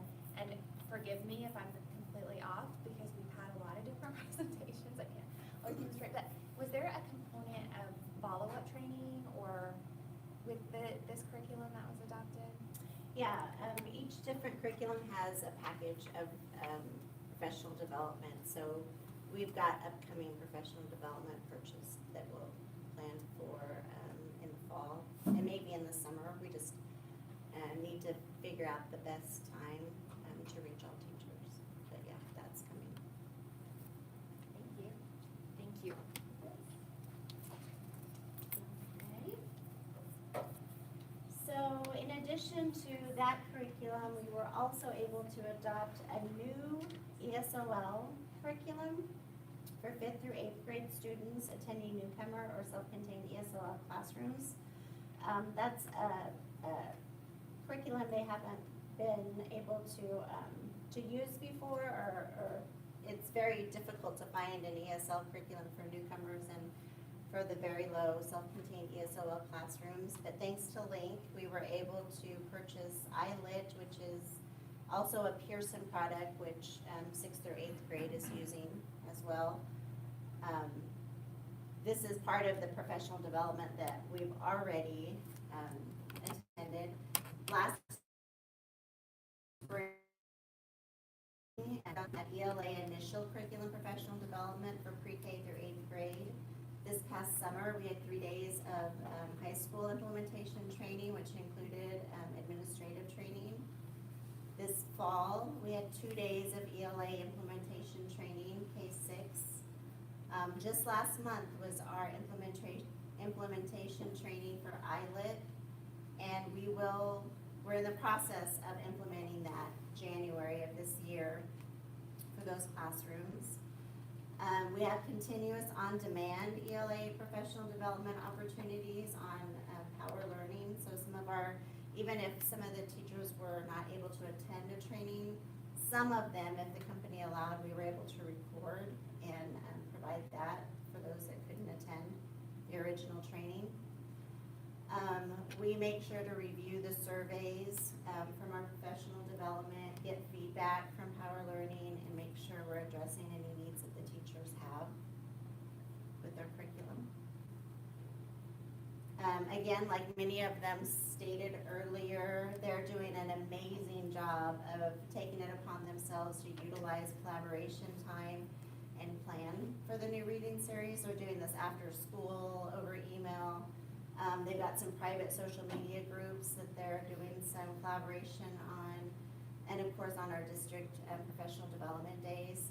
We also have an assessment pilot group that's reviewing the benchmark assessments, which is new and different, so we want to make sure we utilize the assessments and find the assessments that are most important and determine how those align to standards, how much time they're taking to administer, and the data that's being gathered from those assessments. So we've got teachers volunteering to collaborate on that pilot group. Yeah, on the last one for professional development, you mentioned Power Learning. So that's Power Schools. Oh, I think I said, no, yeah. you said Power Learning. Yeah. So that's something you can do anytime, and is it on demand. through the curriculums, or is it something separate? It's a little bit of both. We have, the curriculum has lots of webinars, on-demand training, so teachers can go to those trainings anytime and get points for that on their own, in the evenings, on the weekends. Doesn't have to be during the day, and they can still get points for that. Is Power Learning the name of our system that tracks? Yeah, yeah, I think I. So it's not specific training, it's our overall system where we track all of the training, whether it's face-to-face or online. Okay, and so that encompasses more than just ELA then? But, Yep. okay. Yeah, that's just our professional development. It'll keep track of we can run it through, we can download it to that, or make a hyperlink to it so they can click on that and then go ahead and receive their points for on-demand trainings.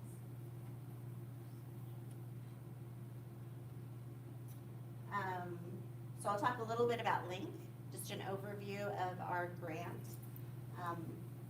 We've had a 3-year literacy grant, birth through 12th grade, that began last year, school year 2018-19, and it will end 2021. There are 4 goals. First one was to implement a standards-aligned curriculum, so we did that by purchasing an ELA curriculum. That wasn't LINK funded, but it came up as something LINK would support. We did purchase an ESOL curriculum. We annually do a literacy needs assessment to review the needs of our district, and we have a literacy plan, and that's to be reviewed yearly as well.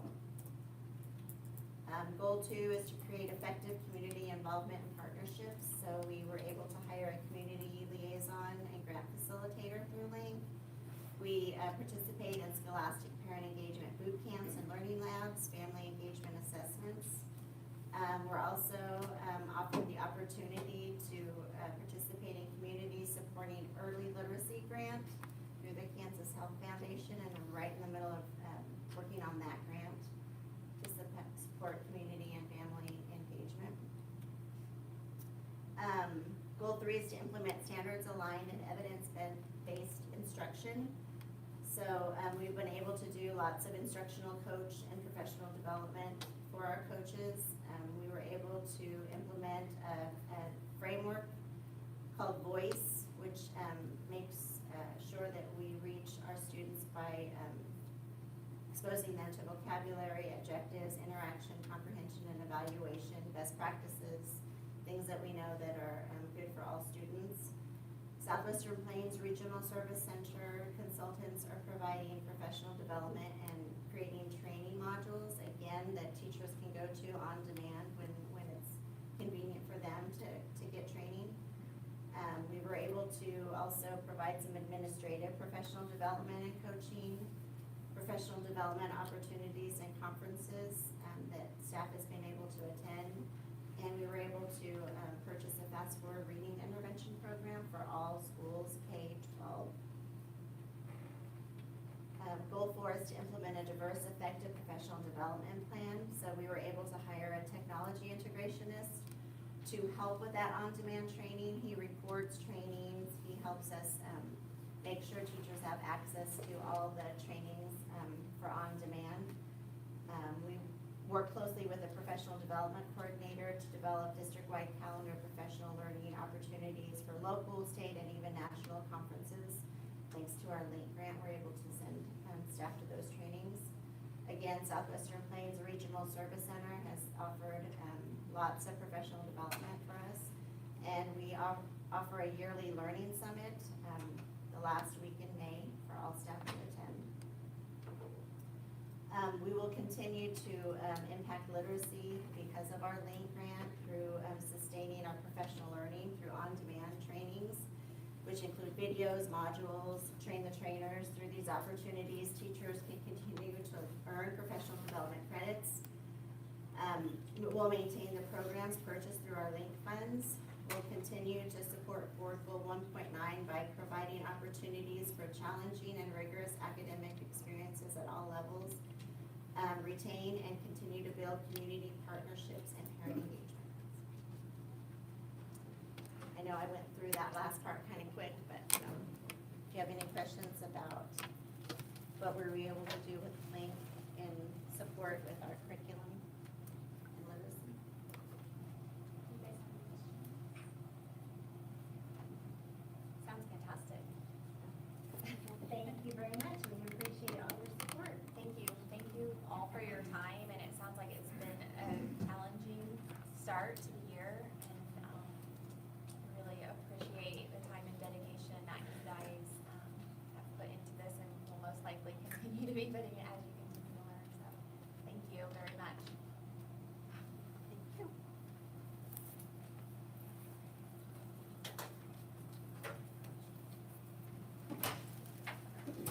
Mark and Dean, I'm so sorry I didn't ask if you had any comments or questions. And they're gone, so. No, I didn't. I didn't have any questions. That was really interesting. Thank you. Mark? I did not either. Okay, good.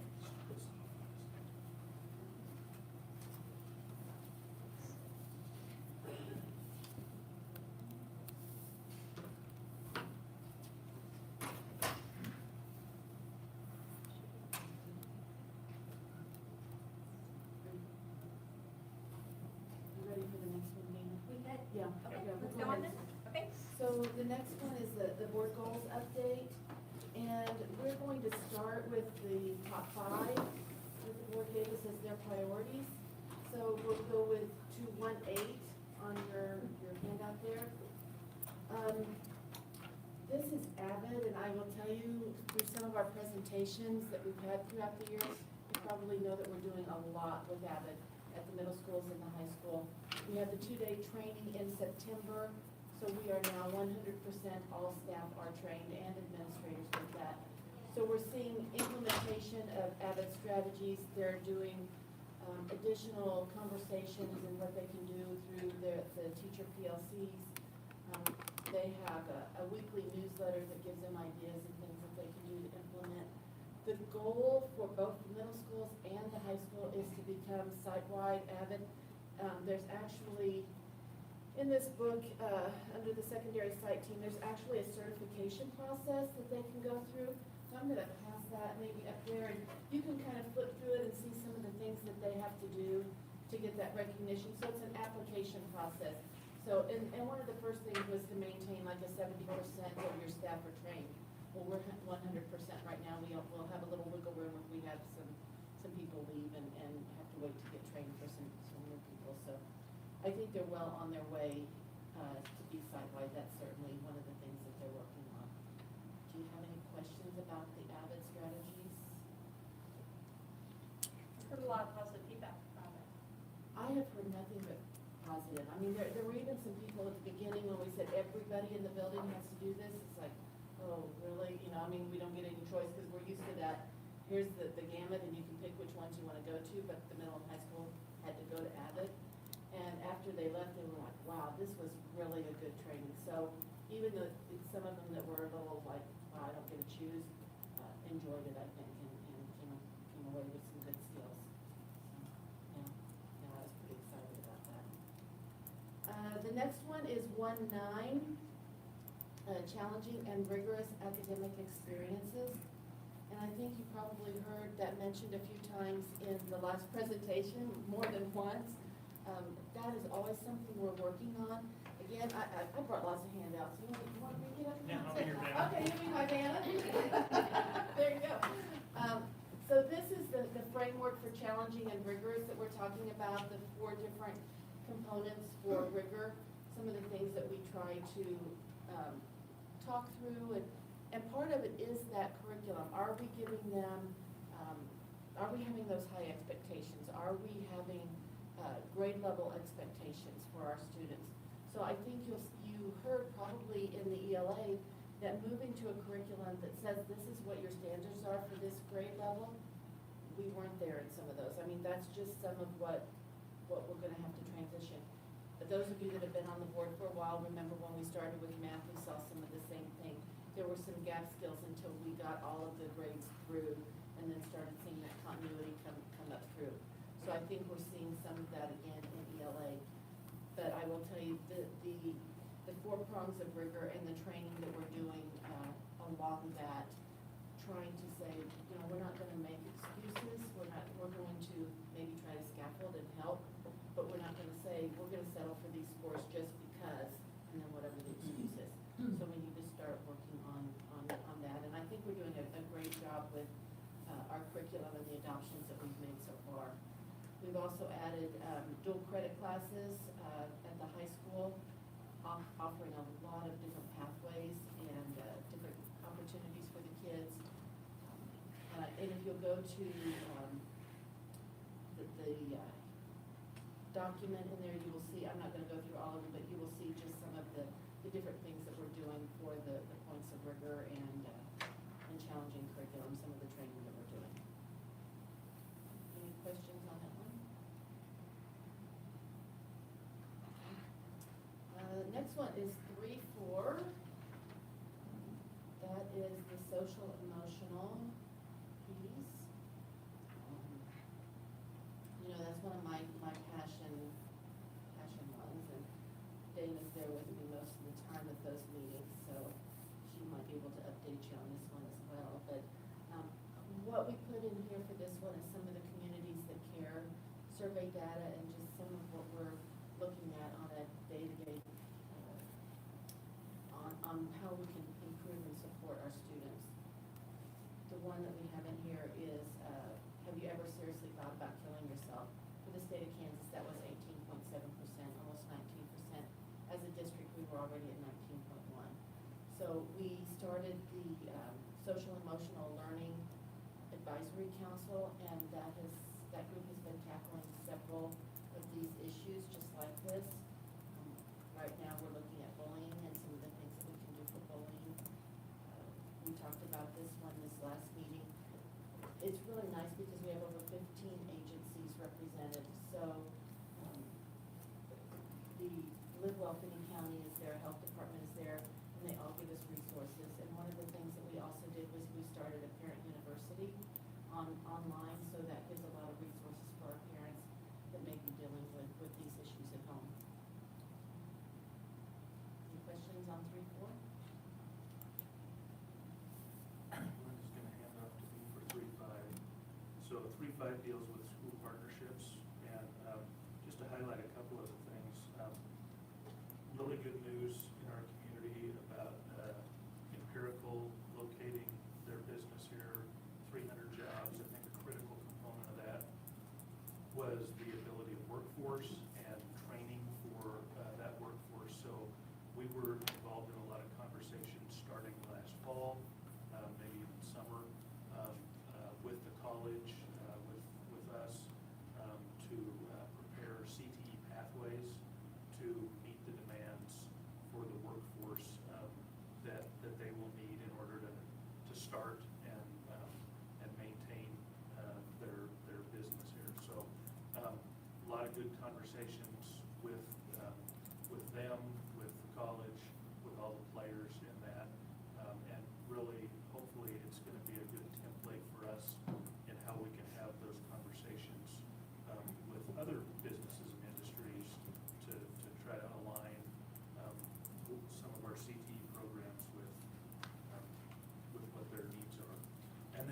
also the fourth bullet, again, kind of goes along those same lines.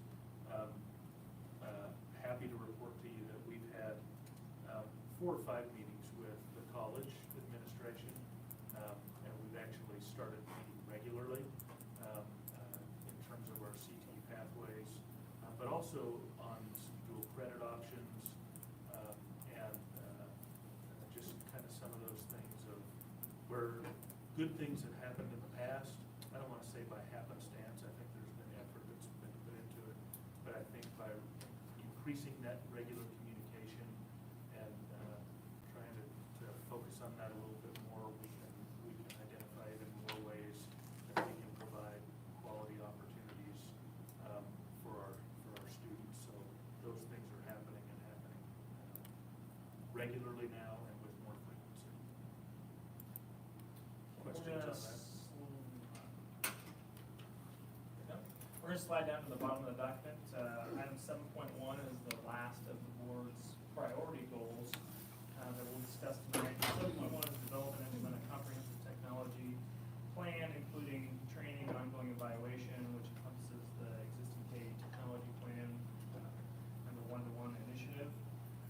So most recently I had a presentation to the board December 3rd about the technology plan. Just a couple highlights from that. So with the initiative, we were able to put a one-to-one device in the hands of our 3rd through 6th grade and 9th through 12th grade. And we have over 7,600 iPads currently used by staff and students. And I believe the board's going to take a vote on that recommendation later in our meeting. Questions about that? Okay. So we're going to go clear to the front. Yeah, One, we're gonna go back to 1.1. 1.1, and we'll highlight a few of the ones that maybe there have been some changes, significant changes, I guess. 1.1 is post-secondary training success. You heard a presentation from our secondary principals on October 7th. Since that time, we were told that we won the Commissioner's Honor Award. They had people do Absolutely. It's my pleasure. Oh, sorry. You got to leave me out. Just making sure you're aware. So that was, the state says this is where we think you will be, and then when we exceed that, then they give us that recognition, and that recognition happened, what, 2 weeks ago, approximately, Dr. Carlin? So they give us a little thing that we can put on our website, a blurb that says that we have achieved the post-secondary success. Any questions? So what do they mean by that, when you've achieved? Are they looking at? They're looking at the success rates after they graduate. Okay. That date. So they have like a formula that takes graduation rate, and then they use this data from the National Student Clearinghouse, how many kids have went on to some kind of post-secondary training and either have earned a degree, earned certain technical certifications, or are in a program and begin in their 2nd year of that program. So they can't just enroll in college for 1 year. They go and then they make it, they're successful their 1st year, and they go back for that 2nd year and enroll. Then they count successful for us, and then I guess they kind of become the colleges or the universities, you know, they become accountable at that point. And so how do they set where we should be? Because you said they have where we should be, and then if we have exceeded that, this. Yeah, so good question. So they, again, statistically, they've looked at things, and they looked at our chronic absenteeism, they think is a big indicator. They look at poverty, and there's one other that I can't think of right now. They don't consider ESL. But they have kind of basically what, they give us a predicted range. Our range was predicted maybe like 33 to 37% is where we should be, and we're at 42, I believe. So we were considerably above what the predicted range was. Other questions on 1.1? Okay, we go down to 2.1. Continue to refine recruiting, hiring, retention practices and support for teachers, including innovative and traditional approaches to increase the number of highly qualified staff in the district. I was able to present to the board, first start of September, about our hiring and the results of that. We had 76 separations. We talked at that board presentation about our turnover rate, 12.1%, which in my opinion is exceptional. And of those 76 separations, 13 retired, 63 other resignations, and we were able to hire 75 back, which I think is maybe the first time in a few years that we're chipping away into the gap that we've had in place. And some of that has to do with some of the initiatives that we have, a wide variety of initiatives. We're constantly looking for new, innovative ways that we can do our recruiting and hiring. Some of those are student teaching incentives that we do, our employee referral, our bounty, if you will, has helped with that. We have been in a partnership with the Kansas Department of Commerce and Wichita State University, specifically in regards to helping students get into a particular program to go get licensed that looks a little different, expedites the process a little bit, and we have other opportunities through other major universities. So it really takes all of those kinds of things on the innovative side, and then we're still doing traditional things like attending career fairs and just beating the bushes, if you will. We attended 42 of those last year, and I would suspect we're just getting ready to create our schedule for the spring that will be in that neighborhood again for the spring. Questions?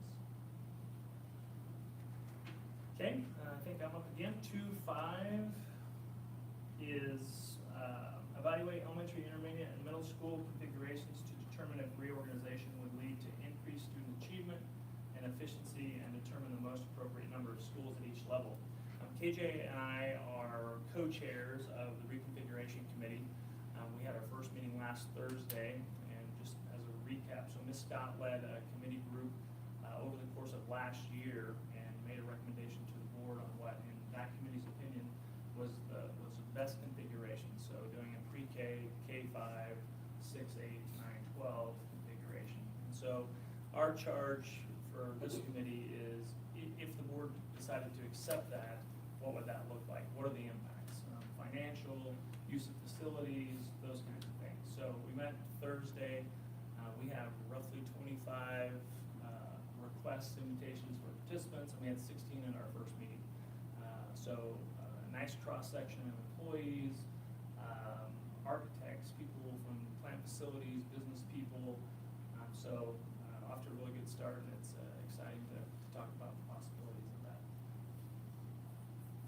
Questions?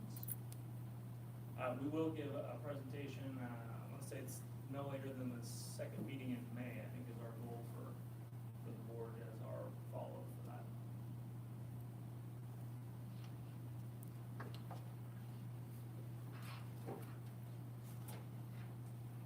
Next one is 4.4, KJ? I was thinking now on 4.4 already. 4.4 deals with utilizing stakeholder groups to enhance public relations and informed decisions. So just a couple of those. The district site council from last school year wrapped up last fall.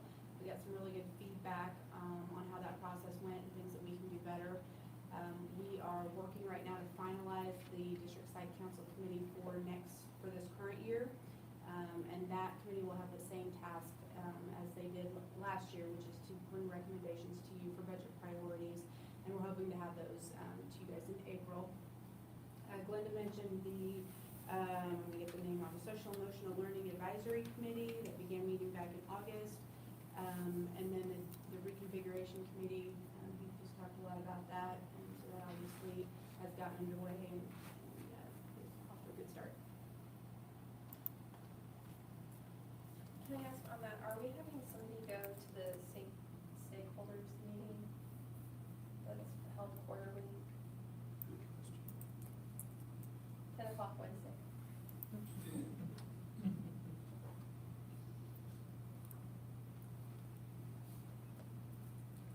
While we have a pause, Mark and Jean, do you have any questions or comments? No, it's fine, thank you. Yeah, I've just been following along here on the laptop. Okay, great. I'm going to hit 5.3. 5.3, continued to evaluate and update district safety and security plans, including regular communication coordination with local emergency service agencies. So last summer, the board approved probably one of the most significant updates we've done to our crisis plan in quite a while. It's aligned with new state standards in that area. And we had a group that met that included a lot of our local first responder types to help provide feedback on that. So we're in the process of implementing that, starting to do some testing on it. We've had opportunity to use it a few times. It's very comprehensive in terms of the situations that it addresses. Another component of that is threat assessment. So we had a team from the district that attended a threat assessment training that was kind of offered through resources from the FBI and the Secret Service, so some pretty high credible people behind it. That team will be helping train threat assessment teams for all of our schools, and so by the time we get to the end of the school year, we should have threat assessment teams trained for each of our schools based on those principles that come from the FBI and the Secret Service. So Roy and Amanda have been kind of taking that on, and so doing some good stuff with it. Questions on it? We're getting close to the end. 6-1 is the next one. Ask a quick question. Yes. Yes, I'm not sure if this is really the safety side of it, but it seemed notable in my mind that the work to stay on top of the water quality work, particularly as it relates to the two rural schools. I think you've done an outstanding job of staying on top of that too, and I think that's notable. I'm not sure if that falls in that category, that particular goal, but in my mind it kind of did. Thank you, and we will look at maybe where that would fit the best and maybe add that to our report. Thanks, Mark.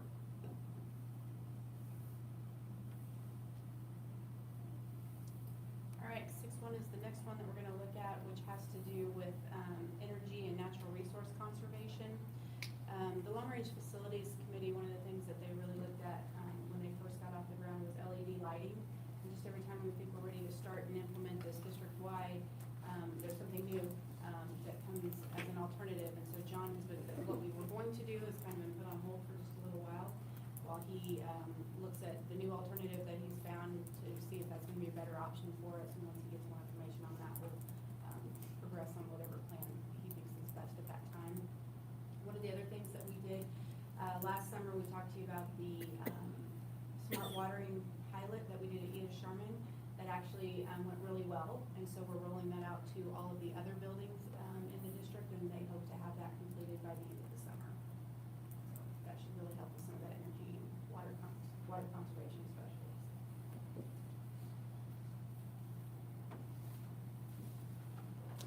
So again, I think there's 34 different sub-goals.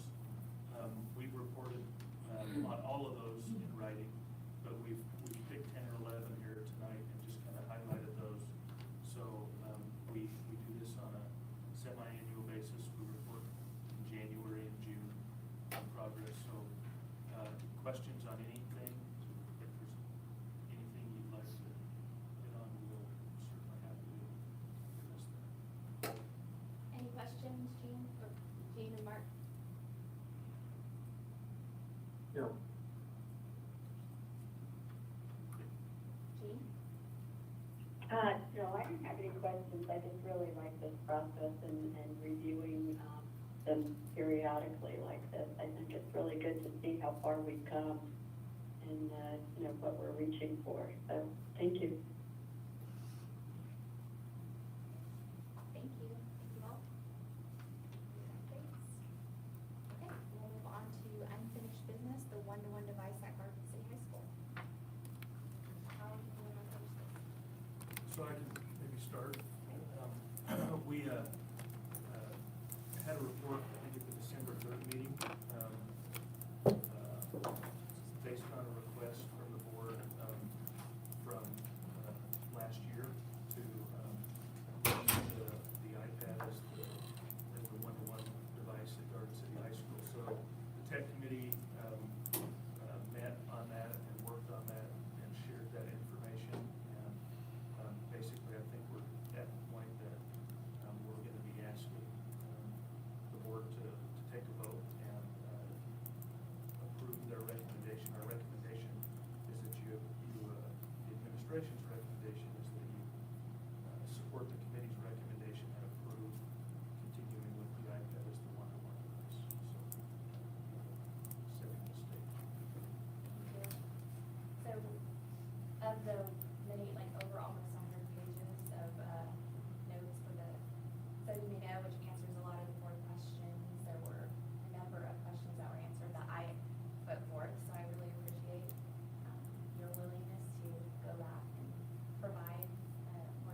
Mark? I don't have any other questions or comments. Thank you. Mark?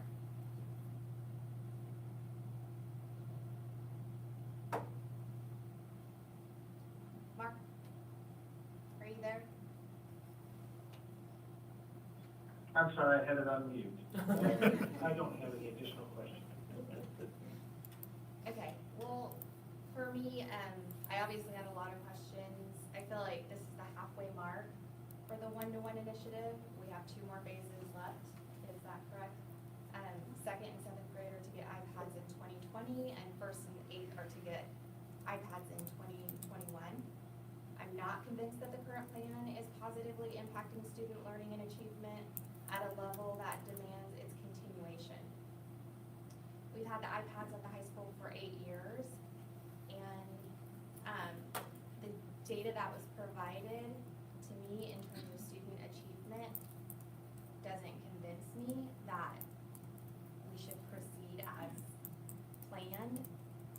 Just even hearing presentations tonight, for example, KJ just said, for the long-term facilities plan, we had an LED, plan for LED lights, but there's something, he's stopping that plan because he feels like there's other better alternatives. And then when I heard the presentation from ELA, that talks about how excited the teachers and the students are to get, and I'd never even heard this, consumable textbooks. It just makes me, it just solidifies for me the need to really stop and re-examine the plan and make sure that it is providing what we want it to provide, the student engagement and the student achievement that should come with that. So I prepare that because I don't like to speak publicly, and that's just where I am as a board member, but I'm glad that we're gonna vote on it and just see where board members are at. See from there. Any other questions, comments? I can, I guess, speak just on a personal level from that, where I am in the classroom with my 4th grader, and they're working with iPads and audio, which maybe could be done with a laptop, but I saw good things there. It was with their ELA stuff, so I can see benefits of it there. And then visiting with my high schooler, and again, this is not a bunch of data, it's just from a personal level, a little different perspective. She talks about, she's a 10th grader, and they use their iPad quite a bit, but she's one that has a case with a keyboard because I provided that for her, and she has communicated with me that she really feels like a laptop type device or something that had easier access to a keyboard would benefit them at the upper levels. And I know that it would be a big project to take on if we had different devices at different levels, but I think that's something that we do need to think about at the high school level. It's been mentioned that keyboards are available for students, but it's my understanding with it being a Bluetooth type device that there's some issues with that. It's a plug-in. It's a plug-in one, okay, well, maybe not. That way they wouldn't have the Bluetooth issues. So I don't know if students don't know about those, or just majority don't want them, and my student is different. I'm not sure. I do feel like maybe there is some challenges at the upper levels that definitely there's some consideration of maybe looking at some different devices. Well, I went back and listened to the January 14th board meeting, open discussion, which led to all of this. And, listening to it, it seemed like the initial question that was posed by the board and the discussion that was going on was to determine what device was the most value to our students, and about find an evaluation component as to whether or not it was the right device. I think the comment was also made that to be comfortable with a committee and the limited number of people on the committee, that we would engage others through the use of surveys. Dr. Carlin's summary at the end of our discussion was to make sure that he could provide the technology committee with the right information, was that their charge was to evaluate the iPad for the high school, and I think that's all we're looking at right now, just the high school. for the following year, meaning this upcoming year, and whether this was still the direction that we wanted to go. At the end of his summary, Mark did a great job as president at that time, asking, is there anyone else who has, a difference of opinion with regard to that summary? And it seemed like everyone concurred with Dr. Carlin's summary. The tech committee met several times, and they conducted 3 different surveys, per the suggestion of the board. And the recommendation of those who we asked to evaluate the iPad was that there was no real benefit to make a change, and that the iPad was still an appropriate device. And I guess that's to say an appropriate device. It's not saying that the Chromebook or an iPad wouldn't be an appropriate device, but the iPad remains an appropriate device for our schools. And I don't think it's really the device that we need to be looking at, or if that's the issue. I think we've said a lot of times in various different ways to be looking at people over programs. And this is just one tool that our school district uses to help prepare our kids. Our people say it is a good tool and that we don't need to swap. Unless you go with the informal survey taken at my dinner table last night, Henry says we should go with a Chromebook because it's better at gaming. So just so you all know. At this point, I haven't really even seen any data to suggest, except for Henry's, that suggests a change needs to be made. And I believe the funds that would be used to make a change have a better use, such as funding principals at all of our schools. So I'm recommending that we continue on and accept the technology committee's recommendation. Well, some of the information that was provided, and I mean, just to put it out there, so when there's a vote, you can have some background. When I asked for student achievement, we've had iPads at the high school. I'm assuming this is at the high school, because it said the only increase in assessment scores were for 10th graders over the last 3 years. Another indication that was provided for student achievement was decreased dropout rate, which increases the graduation rate. My question is, can we fully attribute this to iPad usage, since past presentations have highlighted our exceptional truancy program and other programs that have been established to support students at the high school? The last point given for student achievement is that discipline incidents, specifically relating to the iPad over the last 3 years, have decreased by 75%. That's not overall student discipline, that's discipline specific to iPads. These were the only 3 statements that were provided in terms of student achievement data. That's not enough for me. Not only that, I would like to know, when we're spending significant dollar amounts and asking teachers to invest a significant amount of time and energy into something, which was stated that our teachers need significant training to use the iPads at a higher level, because it's not there at this point. It should have credibility through research and evidence. For me, again, I suggest that the district engages Benton County Economic Development, maybe the Chamber, Downtown Vision, to conduct a survey or roundtable focus group, anything where we're also getting the business community. We've mentioned time and again how the business community is important to the things that we're doing at the high school as well, and our collaboration with them. So just to throw that in as well. So we can keep going with the session if you guys want to, or we can just go ahead and go for a vote. I think probably everything's been good and you said. Some of the things that I've seen and that I've gotten feedback from other people were, you're looking at it's a device, it's a tool. It's not going to be an overall, every method should be used in the classroom through an iPad. There's a lot of things that you can do with that. But you're gonna have the same thing with a Chromebook or with a regular laptop. You're still gonna have those same challenges. You're not going to be able to meet every need through a Chromebook. You're not gonna be able to meet every need through a regular laptop. The iPad gives you a good way into a MacBook, which a lot of college students do use if they're not using an iPad. And there's a lot of things that you can do do on an iPad that I don't think that people know that they are using in classrooms. For example, there's a new mural at the high school. My daughter did that on iPad. And that was just an art piece and then using another Photoshop to be able to do some of those things, to kind of pull those other colors out. There's a lot of things that can be done and a lot of different ways you can do things. A number of teachers I've talked to really like those because they can do different things in the classroom with their displays and have students engaging and better access their students' iPads as well to kind of control what they're looking at and being able to do as well. I too took an informal survey at the house with the 4 kids that we were there. One wanted a Chromebook because she thought a laptop would be cool. One wanted to use pencil and paper because she prefers that method. One wanted an iPad and one didn't care. So I thought that was kind of interesting. You know, you ask 4 different students and you get 4 different answers on those things.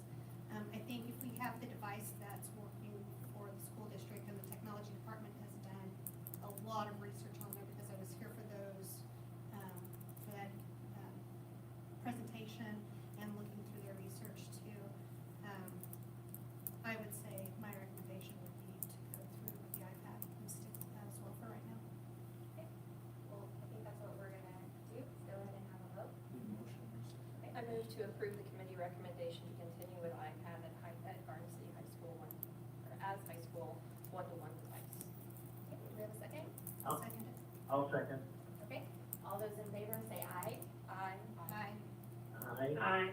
Okay, and opposed, nay, or same sign, I guess? Aye. Okay, then it is approved, and we'll continue with the iPad at high school. Thank you.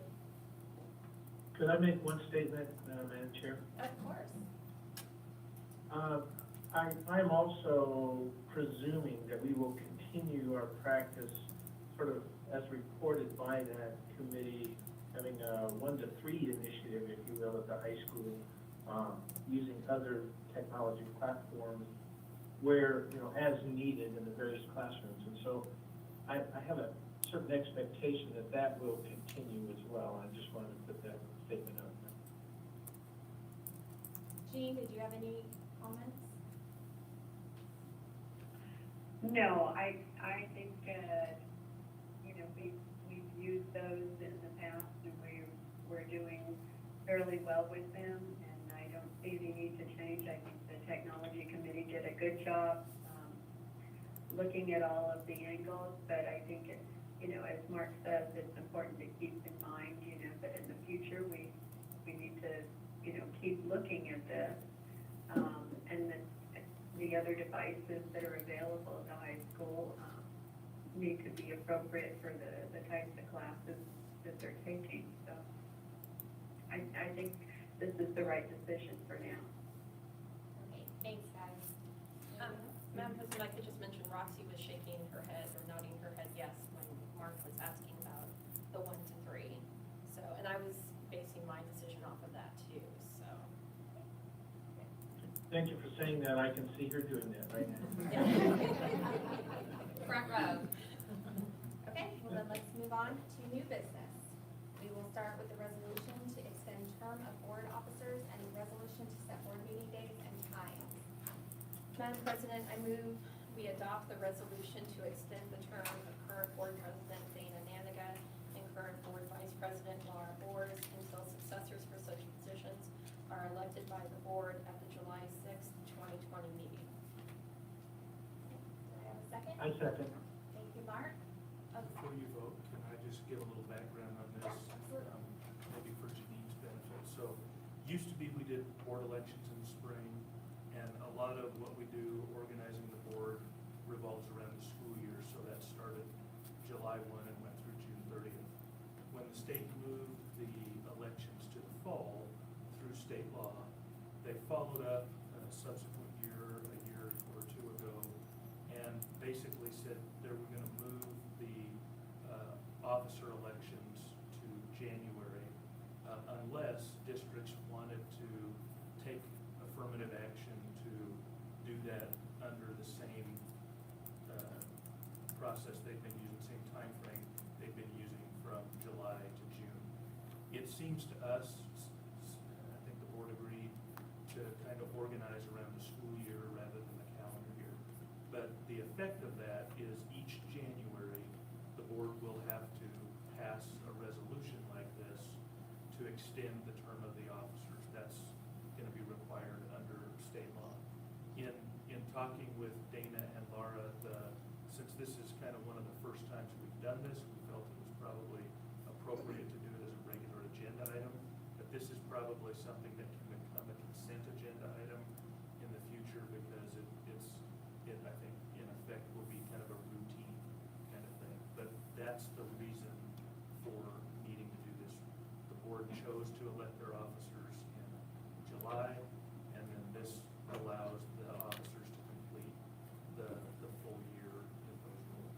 So probably more for the public to explain what we're actually doing. Yeah, and future plans, how that will be. Right. Okay, so we have a motion and a second. All those in favor say aye. Aye. Jean? Aye. Aye. Aye. Thanks, Mark. Okay, all those opposed, same sign. Okay, great. We will move on. Laura, did you have a? No, I was getting ready to make the next motion.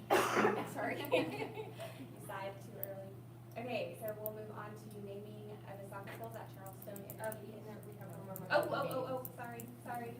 And the resolution to set board meeting dates and time. Madam President, I move we adopt the resolution to set board meeting dates and times at the July 6th, 2020 meeting. Thank you. Do I have a second? Second. Okay. It's been moved and seconded. All those in favor say aye. Aye. Aye. Mark? Aye. Thank you. All those opposed, same sign. Great. I'm just so excited to move on to the next one, the naming of the soccer fields at Charleston Intermediate Center and Kenneth Henderson Middle School. Madam President, I have a conflict of interest with regard to this particular topic, so I'm going to step out. Okay. Are you gonna go ahead and? Yeah. Okay. So, I want to provide a little bit of background on this. So, sometime in the early 2000s, the Garden City Rec Commission and the City of Garden City worked cooperatively on a couple of projects to create two soccer parks, complexes, or fields in Garden City. What eventually became known as Garcia Soccer Park near Charles Stone's Intermediate Center and Esquivel Soccer Fields on the north side of Kenneth Henderson. The complex at Charles Stone's includes some school district property and some city-owned property. The fields at Kenneth Henderson are all school district-owned property. So I provided the board some of the historical information, and I'd like to thank Mrs. Behill for putting this nice notebook together that she shared with me. And then Roy did a lot of legwork to find the information about the Garcia Soccer Park at Charles Stone's. From doing that research, it basically, between 2000 and 2003, there was a lot of work done to identify these projects, plan these projects, and then ultimately consider naming these projects by the Rec Commission and by the City Commission during that time. In October and November of 2003, the names Garcia Soccer Park, after DC and Irene Garcia, and Esquivel Soccer Fields, after Martin Esquivel, were approved by the Garden City Rec Commission and recommended to the City Commission and ultimately approved by the City Commission. And then signs commemorating those were erected around 2006.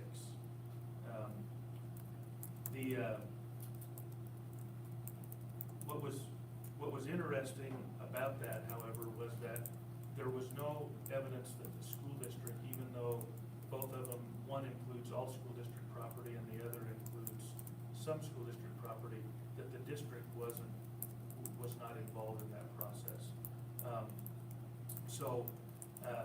The way this came to my attention was when we did the construction of Dome at Kenneth Henderson, the sign for the Esquivel soccer fields was taken down as a result of that construction.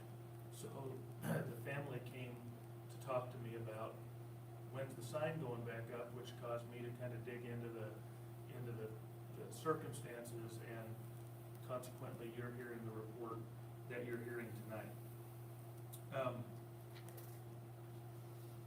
You'll see from the reading, if hopefully you had a chance to do that over the weekend, that the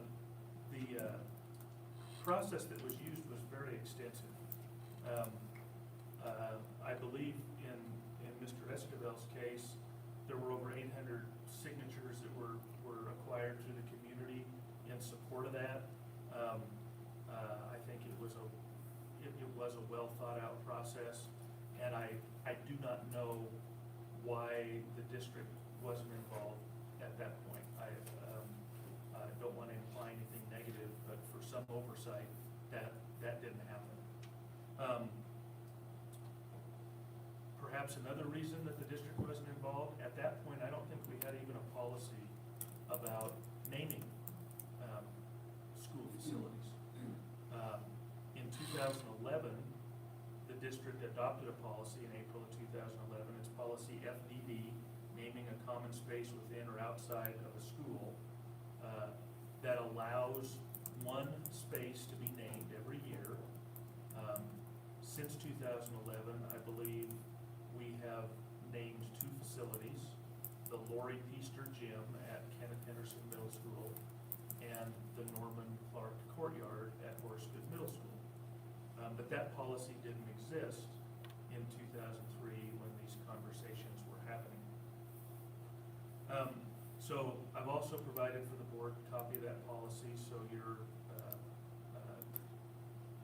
familiar again with it.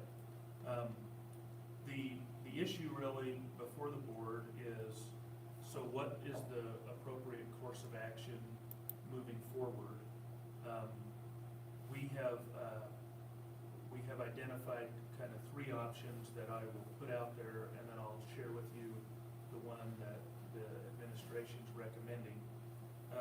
The first option, because the signs were erected by the Garden City Rec Commission, would be to allow the Garden City Rec Commission to restore an appropriate sign at Kenneth Henderson Middle School and just not take any further action.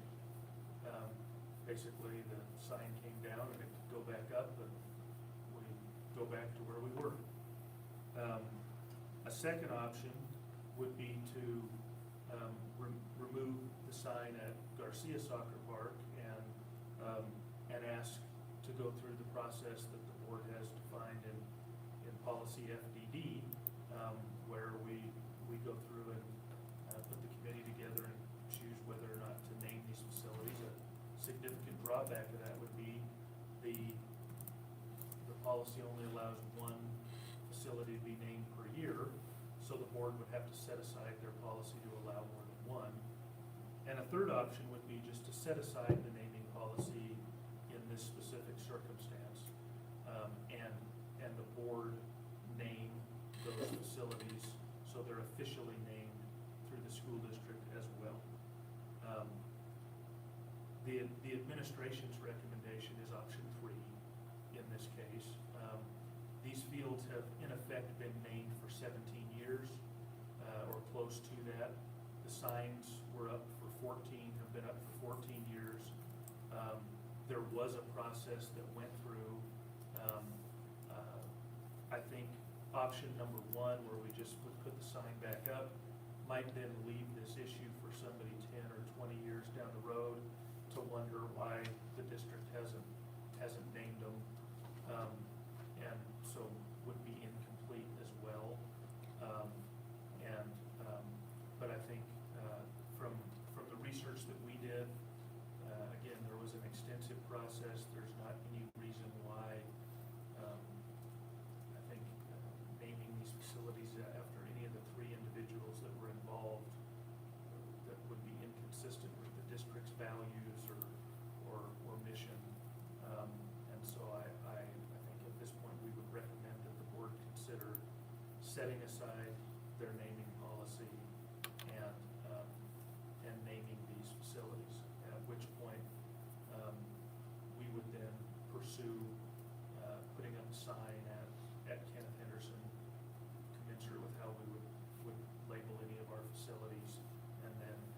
Other examples, in addition to the Horace Good, Norman Clark Courtyard and the Lori Peaster Gym would be, and I haven't found evidence, I didn't dig for this because it wouldn't be electronically searchable, but we have the Ramaley Room at Abe Hubert, used to be Abe Hubert Middle School, now Abe Hubert Elementary. We have Penrose Field at Abe Hubert Elementary School as well. We have Memorial Stadium still at Horace Good. So, but then I think that would put these fields consistent with those names would be then formally approved by the district, and I just think that would be an appropriate step to take. I do understand you got a lot of information, and I think I had a little, I thought you got all of it over the weekend, but you got some of it this morning, because 100 and some wasn't enough. So if the board wants to take time to consider this and take action, at the next time, I have talked to the family already to say, if the board chooses to do that, because there's a deadline in that policy FDD of January 20th, I'll work with the family on getting a request, just in case you would choose number 2.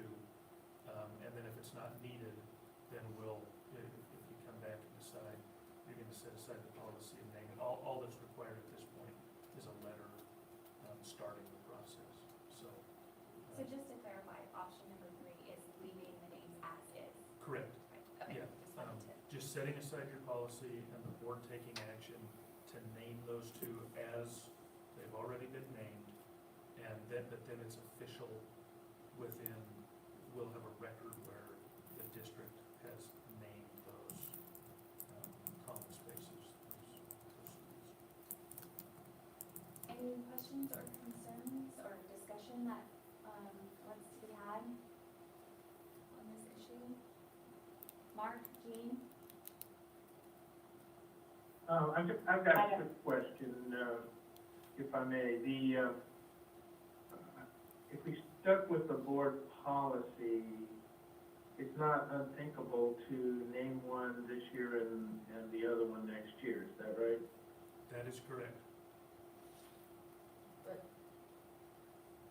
will that delay the sign going up, or we have to take the other one down? Yeah, I would not recommend we take the other one down. That, but- I just But wondered, it would, if making that choice, if it would lead to that. yeah, I think we'd leave the other sign up. It just wouldn't be officially named by the district until the process had completed itself. Now, if we went through the process and it was decided for some reason not to name it that, then we'd have to discuss how, what we did with the sign. But Are both of those signs down right now though, because of that? the Garcia sign is up, it's just the one at Kenneth Henderson. I make a motion that you guys name ours this year. Okay, so Mark, with that question, are you suggesting that we take more time to discuss this? Are you proposing something different from the administration's recommendation? No, well, I was just exploring the idea of sticking with policy, and how we might do that and still get the job done eventually. Could I say something too? Absolutely. I think those fields and these other facilities were named prior to us having this policy, and I think it was contemplated that, whatever was already named would be grandfathered in and wouldn't need to go through this process. So I'm in favor of going with the board's recommendation, because I think that's what the will of the community and the will of the schools were at the time. And basically, if we had some issue with it 17 years ago, I think it should have, been brought up and resolved resolved then, and I think at this point, those are well-known in the community, and we should go ahead and use number 3's option to just leave them as they are and to replace the sign and go forward. That's all. Is the rest of the board comfortable with that? The recommendation from the board, option number 3? I'm comfortable with it. Mark, are you comfortable with that? I Voting am. on option number 3, okay. Then let's go ahead and make a motion to approve the board's recommendation to leave the signs. I don't know how you want me to term it. How about you just say Option option number number 3? Okay, which is option number 3. Can I have a motion in a second? I move that we go with option number 3 to set aside the board policy and leave the fields named as they are. Okay, do I have a second? I second that. Great. All those in favor, say aye. Aye. Aye. Aye. All those opposed, Aye. same sign. Okay, great, thank you. Okay, has it been approved? Thank you. I'll be in touch. Family members are in the audience, so they're leaving now, just so you know what happened. A little pause. Oh, thank you. Okay. Thanks, Bill. Okay. With that, we are at board open discussion. Jean, you want to start us off since you're new? Or is that just being mean? Fran would get short straw to begin with. No, I want to say that I'm really excited to be part of this incredible board.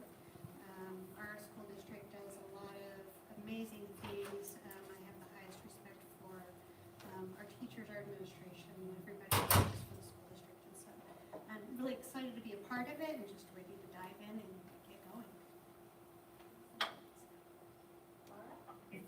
Well, talking about the KASB recognitions, if anyone is interested, there's one training coming nearby on March 5th with regard to school finance, and it's going to be up in Scott City, so if anyone's interested in going, looks like it's an all-day event, but at least it's relatively close instead of having to go to Topeka or something like that. And then I'll be in Topeka Thursday for the KASB board meeting, but they're also doing the advocacy and action starting on Wednesday. So school board members will be meeting with legislators during the day, and they mentioned the state of the state viewing parties. So I'm not sure, is the state of the state Wednesday? So they'll be at that as well, or at least watching it somewhere. So I'm really excited about all of that going on. So, and I don't know if I mentioned it before, but thank you all for your support. I was reelected to the board of directors for KASB. We beat Dodge. So, and inadvertently, I wore red. I just think about it. It's just to honor your win. Yeah, I was putting it on because my husband suggested wearing red that day, and I'm walking down and I'm like, oh wait, that's the Dodge City color, but oh well. It's also the KU color, so it's a power color, it's completely acceptable at all times. So don't wear it proudly. Red. So, but thank you all, I appreciate it. Jean, would you like to go next? I didn't really have anything. I just appreciate you allowing me to do this by telephone. And I hope to see Laura or whoever is up here for the ASB advocacy meeting. I won't be able to go to that, but I do plan to go over and try to see the after party, see if there's anybody I run into over there after that. So, and I guess I'll see you next meeting. Thank you. Dana, can we go back for just a second? Sure. I did want to say something. I've been involved in doing audits on a very small scale compared to what the school district does, and 130 takes an incredible amount of time and effort, and I just want to say thank you for all your hard work on that and your, and this is being able to do that. I know it takes a lot of time and a lot of work to be able to do that, so thank you very much for your work on that. Hey, Mark. I really don't have too much other than, first of all, welcoming Janine to the board, how exciting. And also congratulations to Laura in her election, as she mentioned. I have pictures on her campaign if anybody's interested. And Let's also for definitely allowing put you that, to attend. let's put that on the website, I think. We need some good Well, pages on the board page or whatever, good pictures. Sorry, Yeah. Mark, go ahead, anything else? Nothing really, except thank you for allowing me to attend by phone. Sorry I'm out of state, but certainly glad to be a part and to keep thinking about that good work there. So thank you. Jennifer? No. Okay, well, I just appreciate all the presentations today, and I appreciate you again taking the time to ask the primary questions that came away and giving some finalization to me in terms of the technology plan. So move on from that and bring on the next issue, right? So, done with this one, check.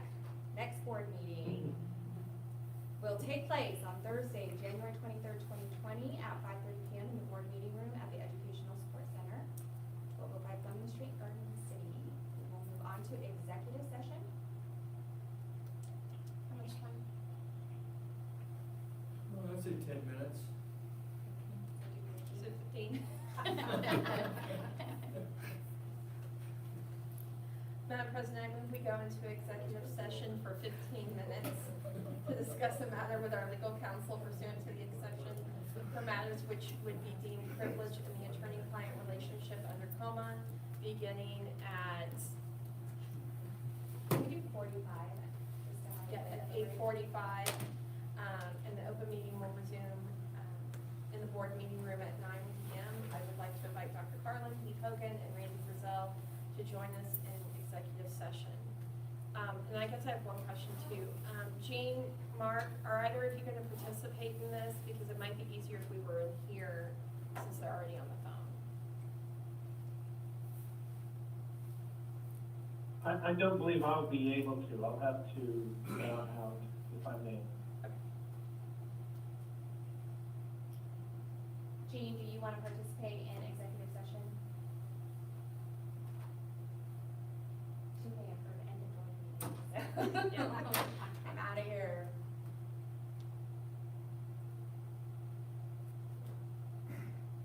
Okay, so should we move on now, or did you want to, are you texting Steve? I'll see. And Laura, the reasons should be discussion of a pending claim. So we have the justification, which is the attorney-client confidentiality. I believe I Dana, I would said like to be Privileged in in on the attorney, executive of course session. I did. Okay, great, Well- Jean, then we'll go ahead and say Okay. you. So I'll amend it to say would be deemed in the attorney-client relationship under coma due to a pending action. Reason would be discussion of a pending claim. Okay. Okay, we have a motion, do I have a second? Yeah, sure. I'll second it. Okay, all those approved say aye. Aye. All those Okay. opposed, same sign. Okay, let's be back in here in a few minutes. Jean, we'll just leave you on the phone if that's okay. Sounds good, thank you. Okay. See you, Brian. See ya. Does he want some juice? I- Please do.